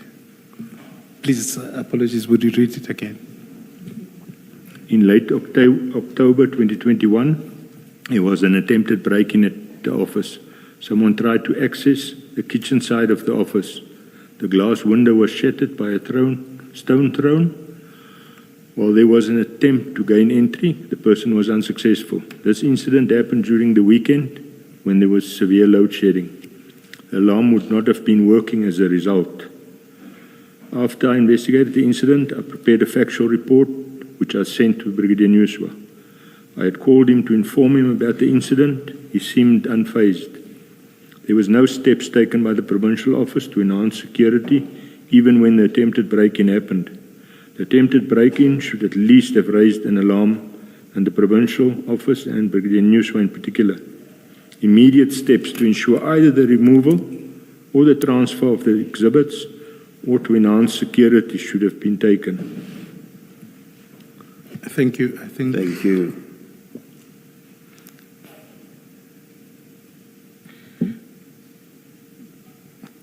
Thank you. I think we've already gone through paragraph 878. Can we then go to paragraph 79? 79. On the Sunday, the 7th of November 2021, I went to the office to pick up some documents which I needed for the wildlife trafficking workshop that week. I went up the stairs to my office. I did not notice anything untoward.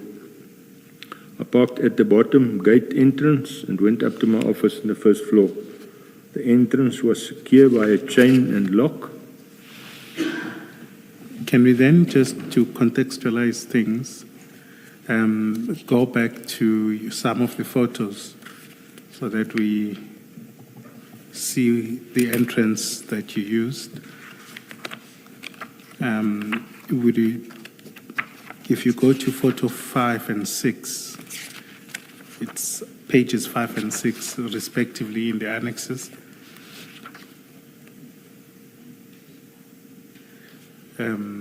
Were those the steps you utilized? That's correct. Those were the steps, And then, Commissioner. and you parked where in front of that? Where did you park? Exactly where that BMW is standing. Okay. And then you alighted and went through the stairs upstairs. Up to the stairs. Okay. And it would be possible, who else is in the top floor, in the first floor? All the management, as well as the admin people, are on the top floor. So any of them can use that side step? That's correct. So if they go up the side step into their offices, they wouldn't know what is happening downstairs. Is that your understanding? You are correct, Okay. Commissioner. And inside the first floor, in terms of the layout, how do you go down? Is it steps? There are steps leading down from our boardroom to the bottom. And it is an open area? Yes, it is. Okay. So you would hear if there's any activity, You should, yeah. and you would be able to smell anything?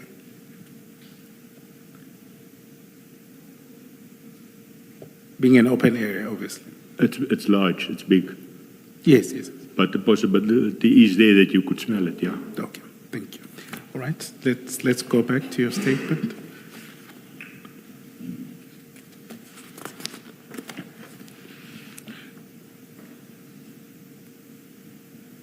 So I think you are in that paragraph 79, you'd start at in that weekend.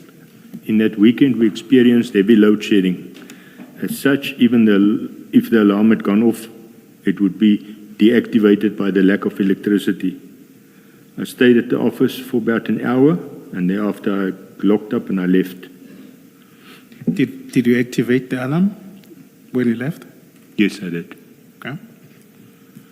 On Monday, the 8th, Just before we go, so in terms of activating the alarm, how is it activated exactly? each one of us has got a code. So at each exit, you punch a pin.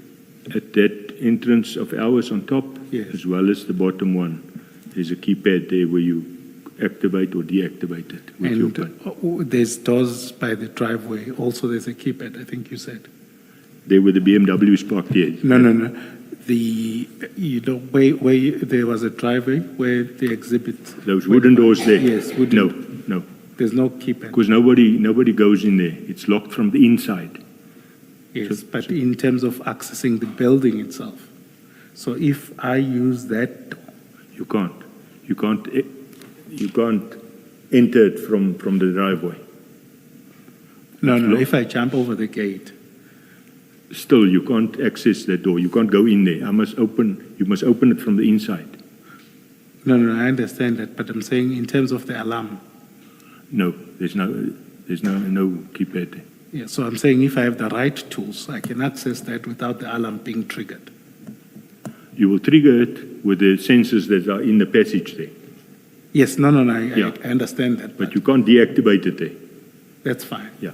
Okay. So, but I can trigger it. I won't be able. It's not triggered just by opening the door, even if I'm breaking in. No, it will. It's got It will be. sensors. It's got sensors on the door. I see. Yeah. Okay, Yeah. that's fine. All right. Please proceed.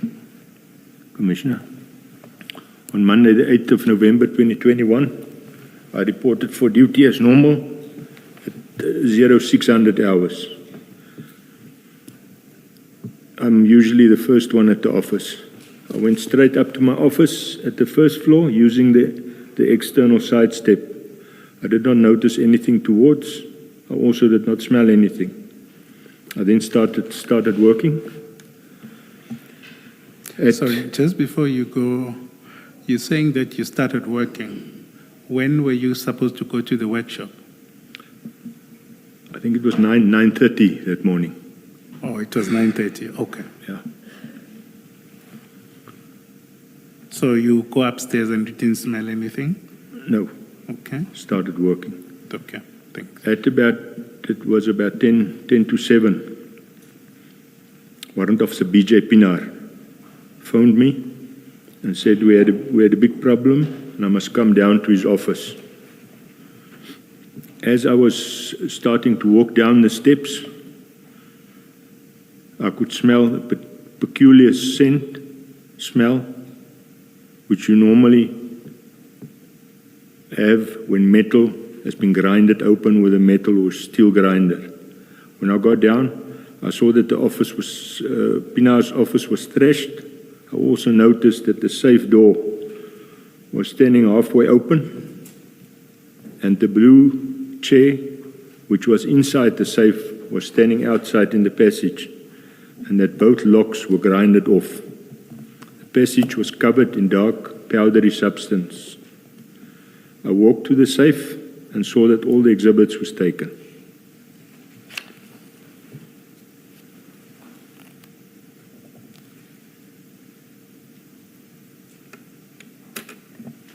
So you say, and obviously you insist that you didn't smell anything or when you got into the office for those 50 minutes? No, I did not, Commissioner. Okay. Okay, please proceed. I walked back to Warrant of Subpoena's office and saw that entry into his office was gained by forcing open the aluminium window and the complete removal of the burglar bars from the wall. And they then forced open his wooden office door. I attached here two pictures taken on the day showing the exterior and interior of the office. These are marked JPP 12.1 to 12.28. Thank you, Chairperson. We'll just correct the labeling, I think, earlier of these photos. But I do want to go through some of them, but I think we would have adjusted them at some point. If you turn over to these photos, starting at page 123.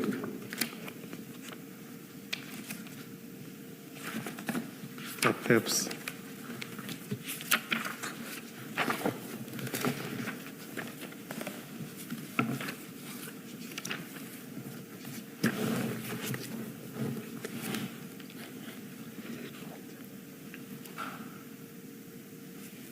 Can I go through them, Commissioner? Yes, you can take us through those photos. That must be photo 3. It shows the entrance gate to that hardware shop. Photo 4 shows the chain and lock that was cut off. The next two photos, you can also see the one link was cut in half. Photo 7, on page 125, shows those concrete pipes, as well as the next photo on 126. And then on 126. On the floor there, are those what's that? Those are the torn open exhibit bags that those bricks of cocaine were in. So they actually took the exhibits out of the bags? Yes, they did. So how would that work? It would mean they will take each brick, put it in another container or bag? They could have taken those same black carrier bags because that was missing as well. Okay, the kit bags? The kit bags, they were sealed in 4 exhibit bags. Yes. Was they also gone? It's a possibility that they used the very same bags to put the bricks of cocaine in. If you look at the photo in 127. Sorry, just before, did they, according to your knowledge, did they remove all the exhibit bags? From the safe?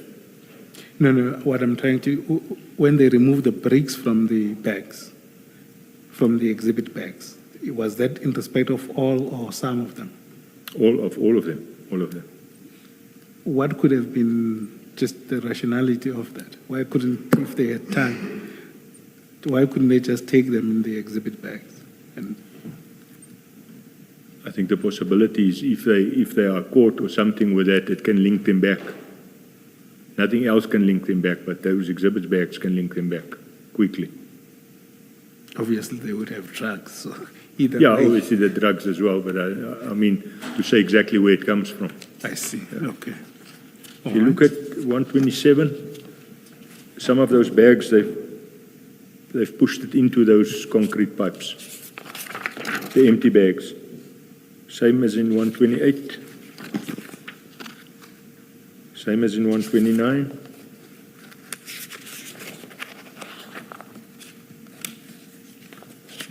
If I can just take you back, Commissioner, to 127. There you can see what the fence looks like between our office and that hardware shop. very easy for them to get over that. And the window is just there on the left. So the kit bags were also in their own exhibit bags? Yes, sir. Okay.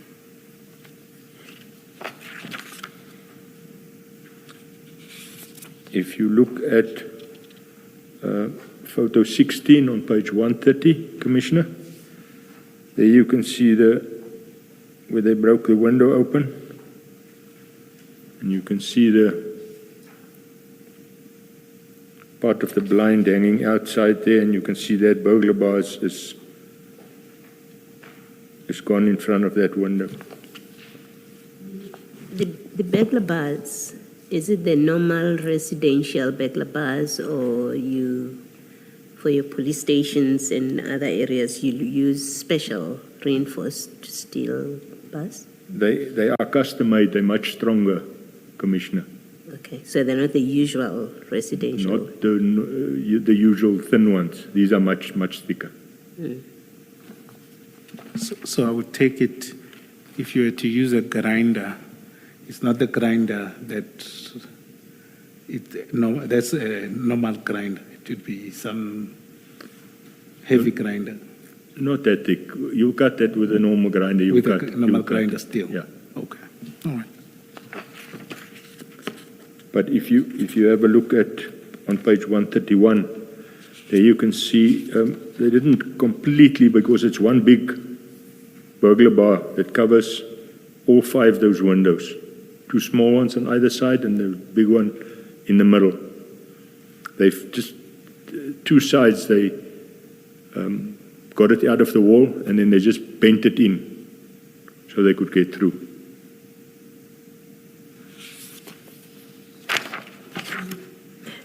And before this, no one had identified that is even long before this consignment. I'm looking at the picture at photo 16, for example, where you've got that wall and you've got the barbed wire, and then you've got the window. I don't have a sense of the distance between the wall and the window, but no one had identified this proximity, this wall, as a risk factor for the DPCI office. Because, I mean, it looks like someone could easily scale over that fence. If they cut the fence, they could easily scale over the wall.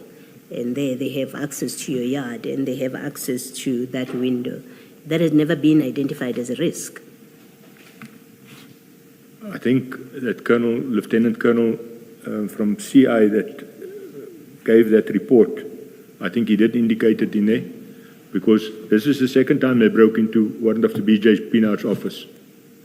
Exactly the same window that they broke in previously. The distance, Commissioner, from that wall where you see the barbed wire on and the windowsill of our office is less than 1 meter. So if you're standing on the wall by the barbed wire, 1 step and you're on the window of our office. Is it the one in 127, just before photo 10? Is that the distance?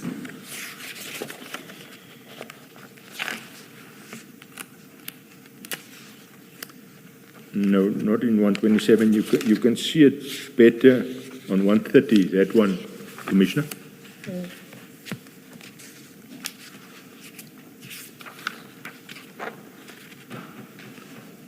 Or on page 18, on page 131, there you see it the best.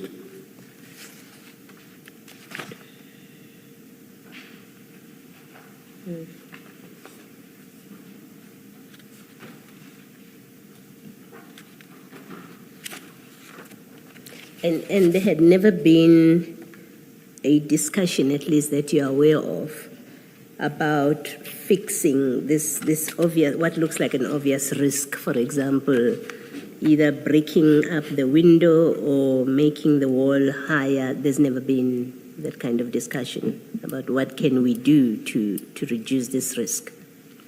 When we had those different security companies there, we were going to rectify that with beams. It was part of the plan. Yes, ma'am. Thank you. Can you go to page 136?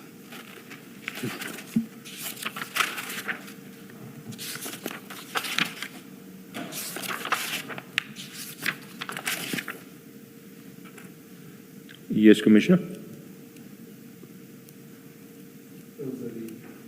Sorry, that's the, I'm just saying continue with explanation. There you can see that these aluminium windows are not very strong. If you push a screwdriver or something in there, the hinges are just pop riveted onto the frame. So it's very easy. You just put a strong screwdriver in there and you pop them out, and this is what happened here. So they took the whole window frame off there. So if you use a grinder, for example, for these backlight bars, it would make a lot of noise, isn't it? On the outside, yeah. Okay. It will be much quieter on the inside for them, then won't hear it so easily on the outside. So, and obviously it must have been, well, it would have been over a weekend. No one would hear anything. No. And particularly on this day, no one, you had come earlier on the Sunday, that Yeah. is. Yeah. And you wouldn't have noticed this.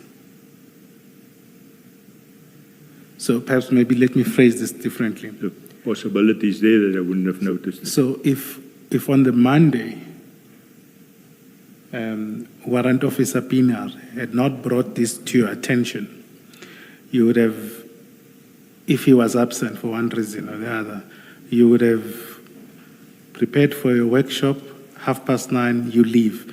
You wouldn't know. No, we've got parade every morning, 7:30. We've got parade with all the members. Okay, so you would only discover it at that time. Even before that, because there's other officers there close by there as well. Okay, and when you on the Sunday that you were there, would you have been able to discover this? There's a possibility that I wouldn't have. I didn't go into the bottom of the office. I didn't. So it could have been that this happened on the 6th, on the Saturday, It could have been.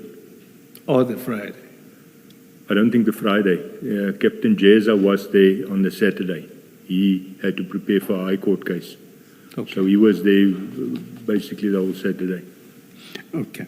So on Saturday, at some point, it could have been the case after he had left, It's a possibility, or Commissioner. the Sunday. It's a possibility. Then we turn to page 137.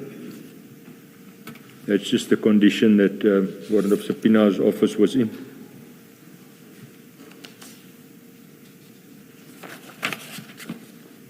Same as 138. At this point, who was at the office? Was it just the two of you? At 10 to 7, that is. He was the first one that saw it, Yes. and you could smell it clearly at the bottom. So I don't think the other members were there yet. I think it was only himself and myself that was there. What does he say? What does he say? He says we've got a big problem. Yeah. And what's that problem? What does he say? No, I didn't ask him. I went down immediately. Yes. And then what did you say to him? I told him, you're right. This is a big problem. Did you tell him that there were drugs? At that stage, I didn't tell him yet. It was only after I reported it to Brigadier Newswa, and he said I must get all the relevant role players out. When they arrived there, they asked me what was stolen. No, we'll get to that. Yeah. But I'm just trying to get at this time that he says there's a big problem. He doesn't know what was stored in the safe. No, he didn't. The version that I'll just confirm, I think Major General Sinona said Warrant Officer Pinar was aware, but I'll just double check that. But according to you, he was not aware and he didn't seem to be as so shocked that drugs were taken. No, I'm you said saying- something about Brigadier Pinar, and I didn't So, understand what you said. they gained the entrance through his office. Yes. And then he would have noticed the break-in of the safe. Oh, I see.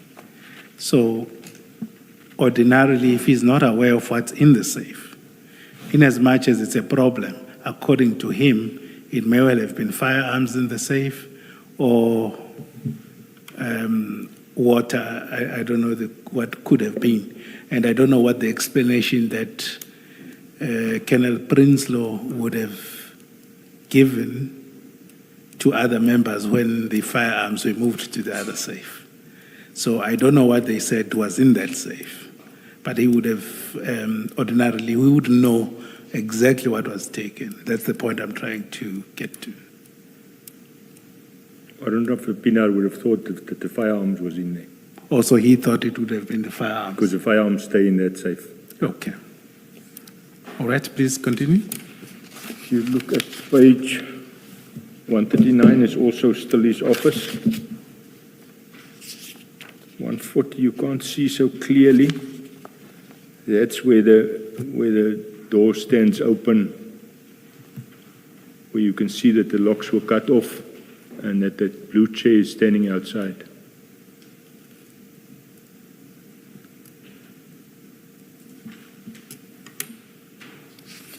Yeah, so I just wanted to confirm that Major General Sinona's testimony was that at the on the 22nd, he says his testimony was that Warrant Officer Pinar was there. You would disagree with him? I was not there, Commissioner, so I won't know. No, when the exhibits came. No, Pinar was not there when the exhibits came. Okay, so he's wrong in that. Yeah. Okay, that's fine. Please proceed.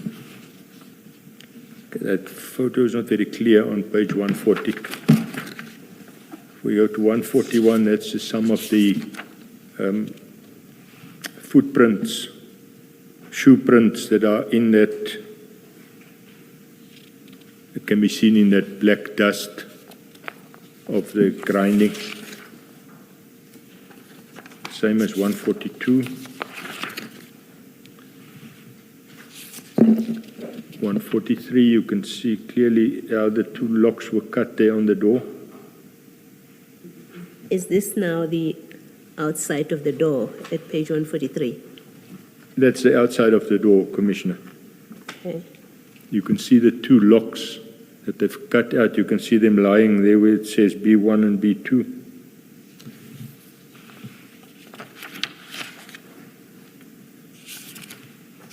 Same as page 144.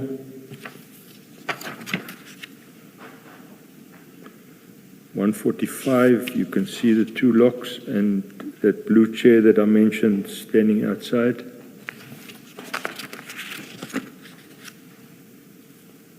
On 146, you can see the inside of the lock that would have been on the inside of the door.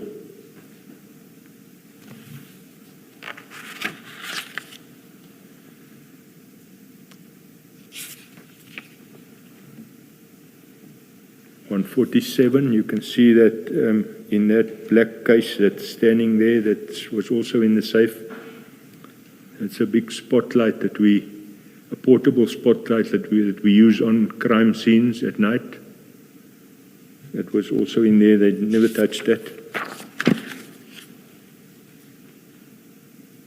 148 just shows you the floor space where the drugs was. It shows you that those smaller safes used to house the firearms. Those were not touched. And 149 just shows paperwork and stuff that is still left in that safe. Can I just ask, so in that safe, so only they knew or they targeted only the room 22? That's correct.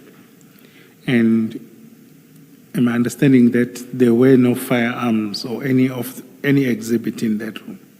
Nothing. Okay. So it was only these items, paper and all of this? Only. Okay. And they didn't touch room 24? No, not at all. So they knew what they were coming for? They knew what they were coming for, and they knew exactly where it was. Yes, Commissioner. Okay. All right, thank you. In your assessment at the time when you come downtown, when you come from upstairs from your office, and having seen all of this, what's your assessment? Did it seem, obviously, did it seem to you to have been a targeted attack, or? Definitely, Commissioner, definitely. And whoever cut those locks knew exactly what they were doing. Because on the inside of that door, there's special mechanisms.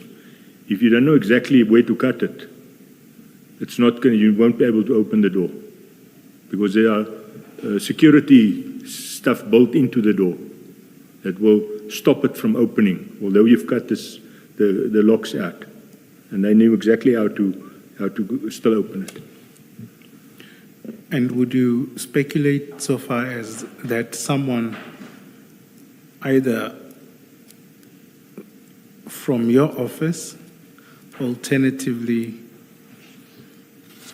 one of the members that came on the 23rd and 24th, and between those days, could be involved? Would you go to that extent of speculation?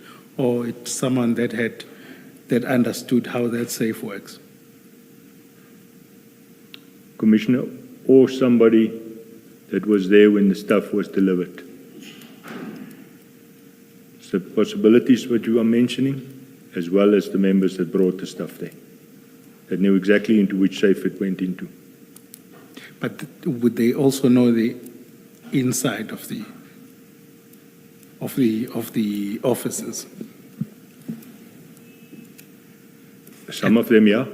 I think we had gone to a point where we said there was no inspection of the offices. So, and you formed the human chain, and yeah. Yeah, but from where we entered with the drugs, they would have known in which safe it's going into. That they would have known.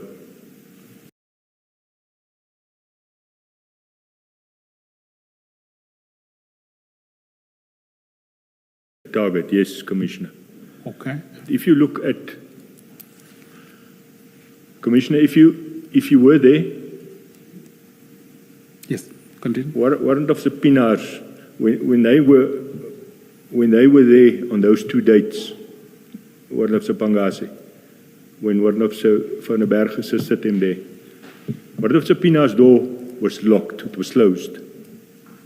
So for a person like that then can think, oh, that's the last office in that passage.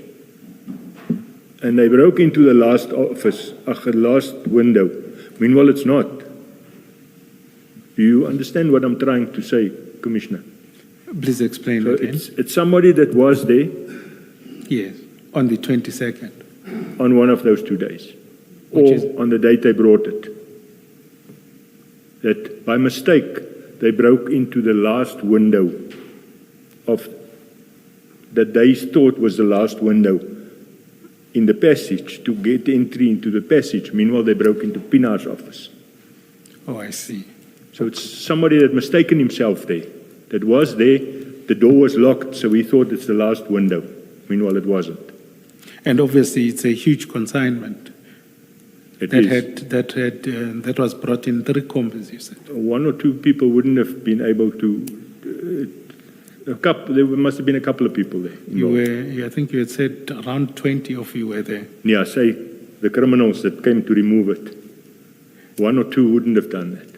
Yes, no, I'm just trying to highlight that when they came, Yes, the human chain was, you said, roughly 20 people. that's correct, Commissioner. So they would have needed some, at least a quarter or half of that number. That's correct, Commissioner. All right, and they would have known they wouldn't have come for a small consignment. Exactly. Okay, all right. Please proceed. Paragraph 83. We cordoned off the scene. As it was now an active crime scene, I immediately called Brigadier Nuswa to inform him about the burglary. He seemed shocked and said he was coming, he was on his way. As this was now a crime scene, we called the Potchefstroom Local Criminal Record Center, Potchefstroom Visible Policing, and the detectives. They came to the scene and inquired as to what was stolen. Before I could tell them, I called Brigadier Nuswa again to ask him permission to disclose what was stolen. I did this because of them previously telling me not to tell anybody about the exhibits. Brigadier Nuswa said that we must disclose everything. I then informed LCRC and Bispol that it was 541 kilograms of cocaine, valued at over 200 million, that was stolen. They then started to process the scene. Can I just ask two questions from there? Where was, is it Warrant Officer van der Berg? In the meantime, he's also arrived at work. Oh, he had arrived now? Yeah. Okay. And obviously, then you say there's 541 kilograms. And would you have known that because of CJC 202? Or you would have relied on what you were told when they brought the exhibits? Yeah, I knew after Warrant Officer van der Berg was involved there, I knew how many bricks there were. So you were certain what was stolen? You were certain what was stolen? Yes. Okay. Yeah. Okay, please proceed. The Local Criminal Record Center's main responsibility is crime scene management and to take pictures of the scene for the purpose of forensics analysis in terms of the national instruction. LCRC, that is responsible for any scene, is the one in whose jurisdiction the crime occurred. So just to be clear, the crime would have occurred in Potchefstroom? Yes. And the relevant LCRC would have been the Potchefstroom one, That's correct. right? And would they have had the capacity to process the scene? Yes, they do have the capacity. Okay, please proceed. Brigadier Nuswa then arrived at the scene. Major General Sinona also later arrived. Brigadier Nuswa then called a special team from Durban LCRC. He did not say why he called the Durban LCRC, especially because Potchefstroom LCRC had already started processing the scene. And did the Potchefstroom LCRC stop with the work, or they worked together with the Durban team? No, they stopped. And what happened? They just stopped and left, or they stopped and watched? Stopped and watched when these people arrived from Durban. Okay. Was it explained why there was a special team from Durban? Brigadier Nuswa didn't specifically tell me. He just wanted that team from Durban to come and assist. Okay. Oh, that's fine. Proceed. So, but then would there be a record from LCRC Potchefstroom? I mean, they did come to the scene. They did Yes. deploy to the scene. Yes, there would be a record from There them. would be a record of what they did up to which point. And then there will also be a Durban report. That's correct, Commissioner. Although we never saw it. Yes, but ordinarily, in the way Yes. things work, Yes. the Durban LCRC should also have its own report. That is correct, Commissioner. Thank you. Just to follow up on that, what you've stated, you say you've never seen the Durban record. No, it was never supplied to us. Okay. It was supplied directly to the investigating team from Pretoria, here from Pretoria. Okay. Okay, please. Ordinarily,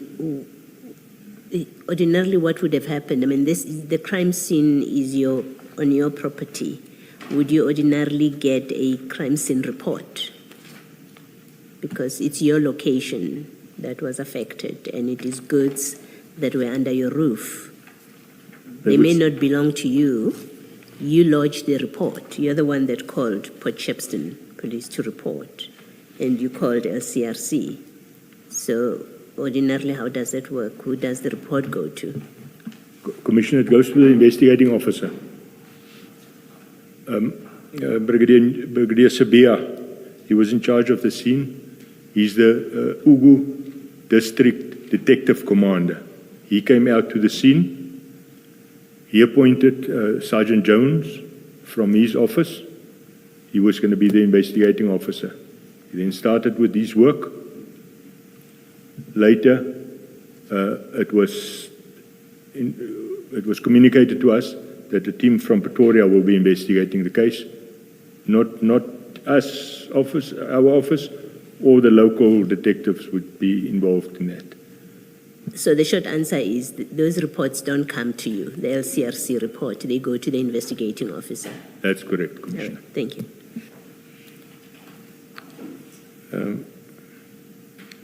Please proceed. Brigadier Sabia was in charge of the scene. He later appointed Sergeant Jones to be in charge of the scene and the investigating officer. The break-in was widely reported, and it seems it was appreciated that the office was not suitable. I attach here to one of the newspaper articles marked JJP 13. Thank you for the record. JJP 13 appears at page 151 of the annexes.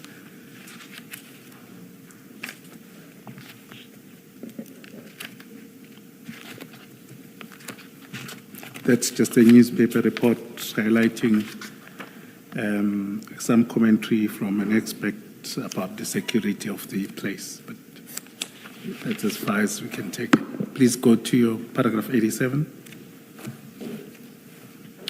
A case was opened at the Port Shepstone Police Station with case number Port Shepstone CAS 129 of 11/2021. I was not involved with this investigation. On the 9th of November, no. Commissioner, my affidavit says the 9th of November, but I subsequently retrieved my diary of that specific week, and it's supposed to be on the 11th of November. I was summoned to Major General Sinona's office in Durban. I went to the office, and there was Major General Sinona, Lieutenant General Mosekile, as well as Brigadier Nuswa and Brigadier Naika. I was interviewed about the break-in. It lasted about 90 minutes. It could have been a bit longer. Lieutenant General Mosekile conducted that interview, and I answered questions. The other officers also asked me questions. I did tell Lieutenant General Mosekile that the alarm was not serviced and was not linked to a security company. She was very shocked and made notes. Subsequently, there were follow-up internal investigations. All the members at my office were called for polygraph testing. We all underwent the test. All the members were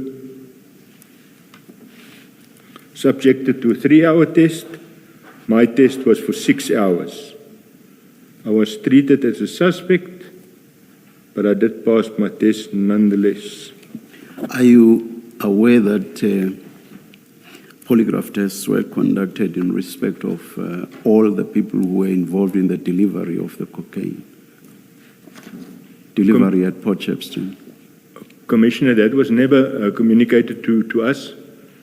Only communicated to me. I got a letter with everybody from Port Shepstone's names on there and the dates they must be there for their polygraph testing. So the rest of the officers, I don't know. How soon after the theft did this polygraph test, were the tests conducted? It was done over a period of 2 weeks because they only did three people on the. But was it in December? Because the theft happened in the first weekend of November. And then when was the polygraph test conducted? I would say it was before December. No, it was December, the same year. I think it was within 2 weeks. Okay.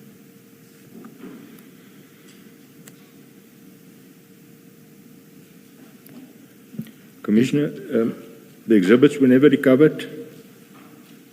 Well, I've been interviewed several times in relation to the matter.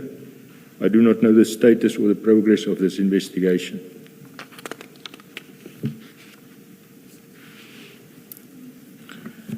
Thank you. Just as a way forward, or some of the issues that I'd like to understand, just two. Do you think, I may have asked this, do you think all of you, in particular your superiors, acted in line with the applicable regulatory framework, that's the national instruction and the protocol? Sorry, I missed the question. I'm saying, do you think, is it your view that, I would understand that, were your superiors, did they act in line with the national instruction and protocol? No, definitely not. Definitely not. Okay. No, that's fine. I think that is all on my side. In paragraph 70 of the statement, where you say Warrant Officer Mkhwanazi needed to come to the office to take samples of the exhibits, do you know whether anything was taken away by him on that day? By Mkhwanazi, how many or how much, what exactly was taken, to where, and was it returned, and when? I was later told by Warrant Officer van den Berg no samples were taken. None were taken? No. But Mkhwanazi did arrive on the 23rd of June? On 2 occasions, yes. Yes, and didn't take any samples? Not that we are aware of, no. Okay. And then at 71, you say there was no register. That is the very last sentence where you're describing when they arrived, you gave them access, keys to the safe, you opened the gate, and then you say there was also no register that was completed. Can you just explain this register?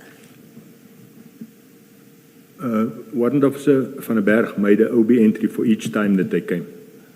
Exact time they came, exact time they left. But as such, like a visiting register, no, we don't have that. But he made an OB entry every time they came. Okay. So when you say there was no register that was completed, it's not as if there was a register to complete. No. You're just saying there's no document that was done. Does that mean, therefore, that Port Shepstone office doesn't have a record or never had a record of the officers who came that day to deliver the cocaine? You don't have a list of names? No. Okay. And then in paragraph 72, you speak about Brigadier Naika of SANEB. How would he have known that the drugs are kept at Port Shepstone? Was he present when the drugs were delivered to you? He wasn't. No. How would he have known then? I presume he was informed, because all seizures of drugs gets reported through his office. That's a seizure. We are talking storage. So I'm asking about the storage. How and why would he have known that where they are? I really cannot, I can't tell you who informed him. That I don't know, Commissioner. Ordinarily, whatever his position is, you say he's the SANEP coordinator For South Africa. for South Africa. What does that mean? Do you know what that position means? All drug-related matters goes through his office. Okay. And would that include that now the drugs are at FSL, that kind of detail? Yes, he would have that. He would know that. He would know that. And so he would know where the stores, where they are stored. Yes. If they had been left at Isipingo, he would know. Yes. So you're not surprised, you're not making anything of the fact that he knew that the drugs are at Potchefstroom. No, I don't. And then further on, at 78, you say you received a call on the 4th of November. This is a few days before the theft or the break-in. You received a call from Colonel Jacob. And then he said now he's the investigating officer. You had been told and you had been dealing with Mbangase as the investigating officer. How does it work that a police officer calls you? There's no formal communication from NUSWA to you. You hadn't received any instructions. Mbangase was introduced in NUSWA's presence, that he's the investigating officer.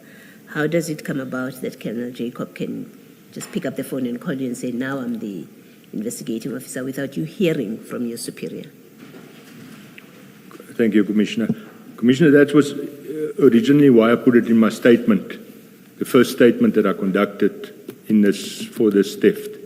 I also found that odd that Brigadier Nuswa didn't inform me of this, and that it happened a couple of days before this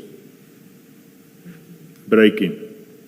That's why it was mentioned in my statement. I would have thought that Brigadier Nuswa would have phoned me and said, there's a new investigating officer appointed now. It's Lieutenant Colonel so-and-so. He will contact you. Please allow him entry and assist him. And even after the 4th of November, he never spoke to you about this new investigating officer? He never said anything to you? No, he did not. Okay. Thank you. Thank you, Colonel.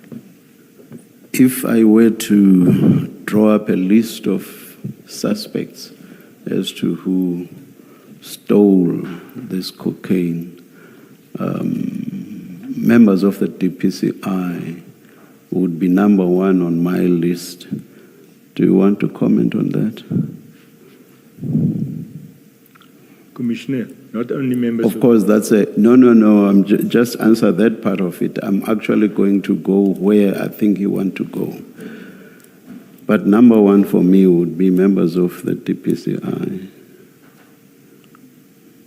I would agree with you, Commissioner. And then I do not discount the possibility that other people outside of the DPCI, possibly even outside of SAPS, could have been informed by the DPCI or SAPS that the cocaine was stored in Potchefstroom. So there is that wide, amorphous group of suspects as well. But number one is DPCI. Commissioner, I agree with you, but as well as those members, they're not all DPCI members, that assisted to bring the cocaine there to my office. Or I assume that those were DPCI as well. No, it's a task team. Or some not. Yeah. Oh, all right. But in any event, in the event that they were outside, those outside would still have been even if the theft was committed by outsiders, those outsiders would still have received information from the law enforcement officers you've just referred to. So those law enforcement officers, including DPCI, would still have been complicit.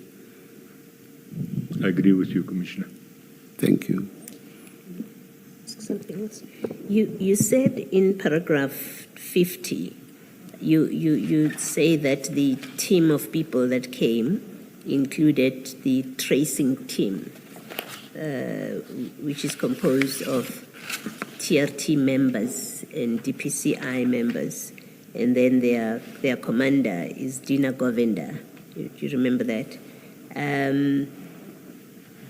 Ordinarily, and you say this team is ordinarily involved or was formed to deal with cash in transit cases.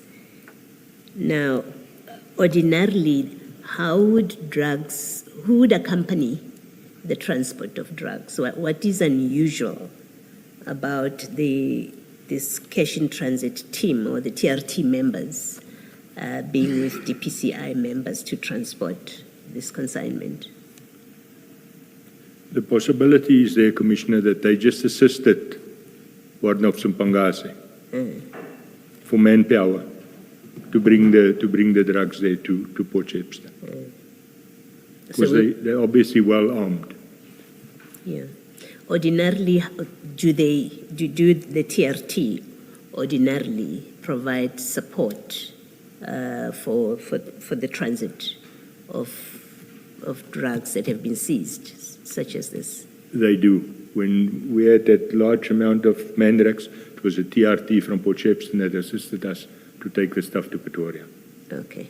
So the fact itself that there was TRT as part of this team in itself, it doesn't necessarily, you're not mentioning it to indicate something odd or unusual about who came.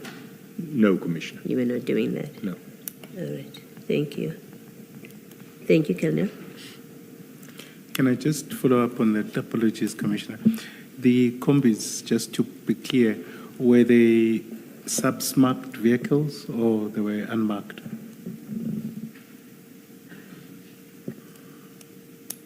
Commissioner, you've got me now. I think some were marked, some were unmarked. Yeah, because TRT used marked vehicles, but there were some of them that were unmarked as well. I'm talking about the combis. Some of them were unmarked, but I can recall at least one was marked. Okay. All right. Thanks.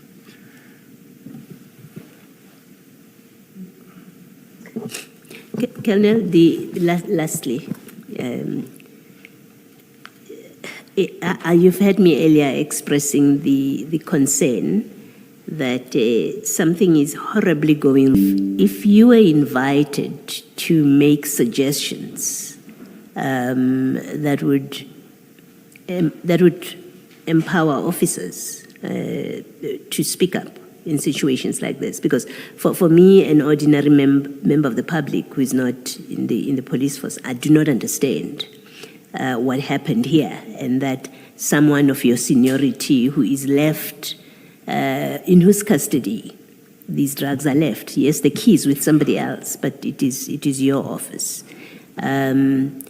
I know I would have been concerned that if there's a break-in, they will look at me and say I'm a suspect, which you say is what they did to you. So I would have been much more interested, I think, to get security and other things in place. So that's where my question comes from, that if you were to be invited to make suggestions about what should be considered to be done to ease things up so that when there are concerns like this, which are real concerns, and we know this from the consequence, if nothing else, to empower police officers or enable police officers to take up these matters. Matters should not have to die at Brigadier Nyuswa because for some reason he's not interested in making sure that there's security. It shouldn't end up with Brigadier Nyuswa that the drugs are kept at a place that's wholly inappropriate by any definition, and they should not have been there, but that you should have been empowered to escalate the matter. What would you suggest, if anything? If I would be invited, you mean out of this commission? Been in this commission, if we said.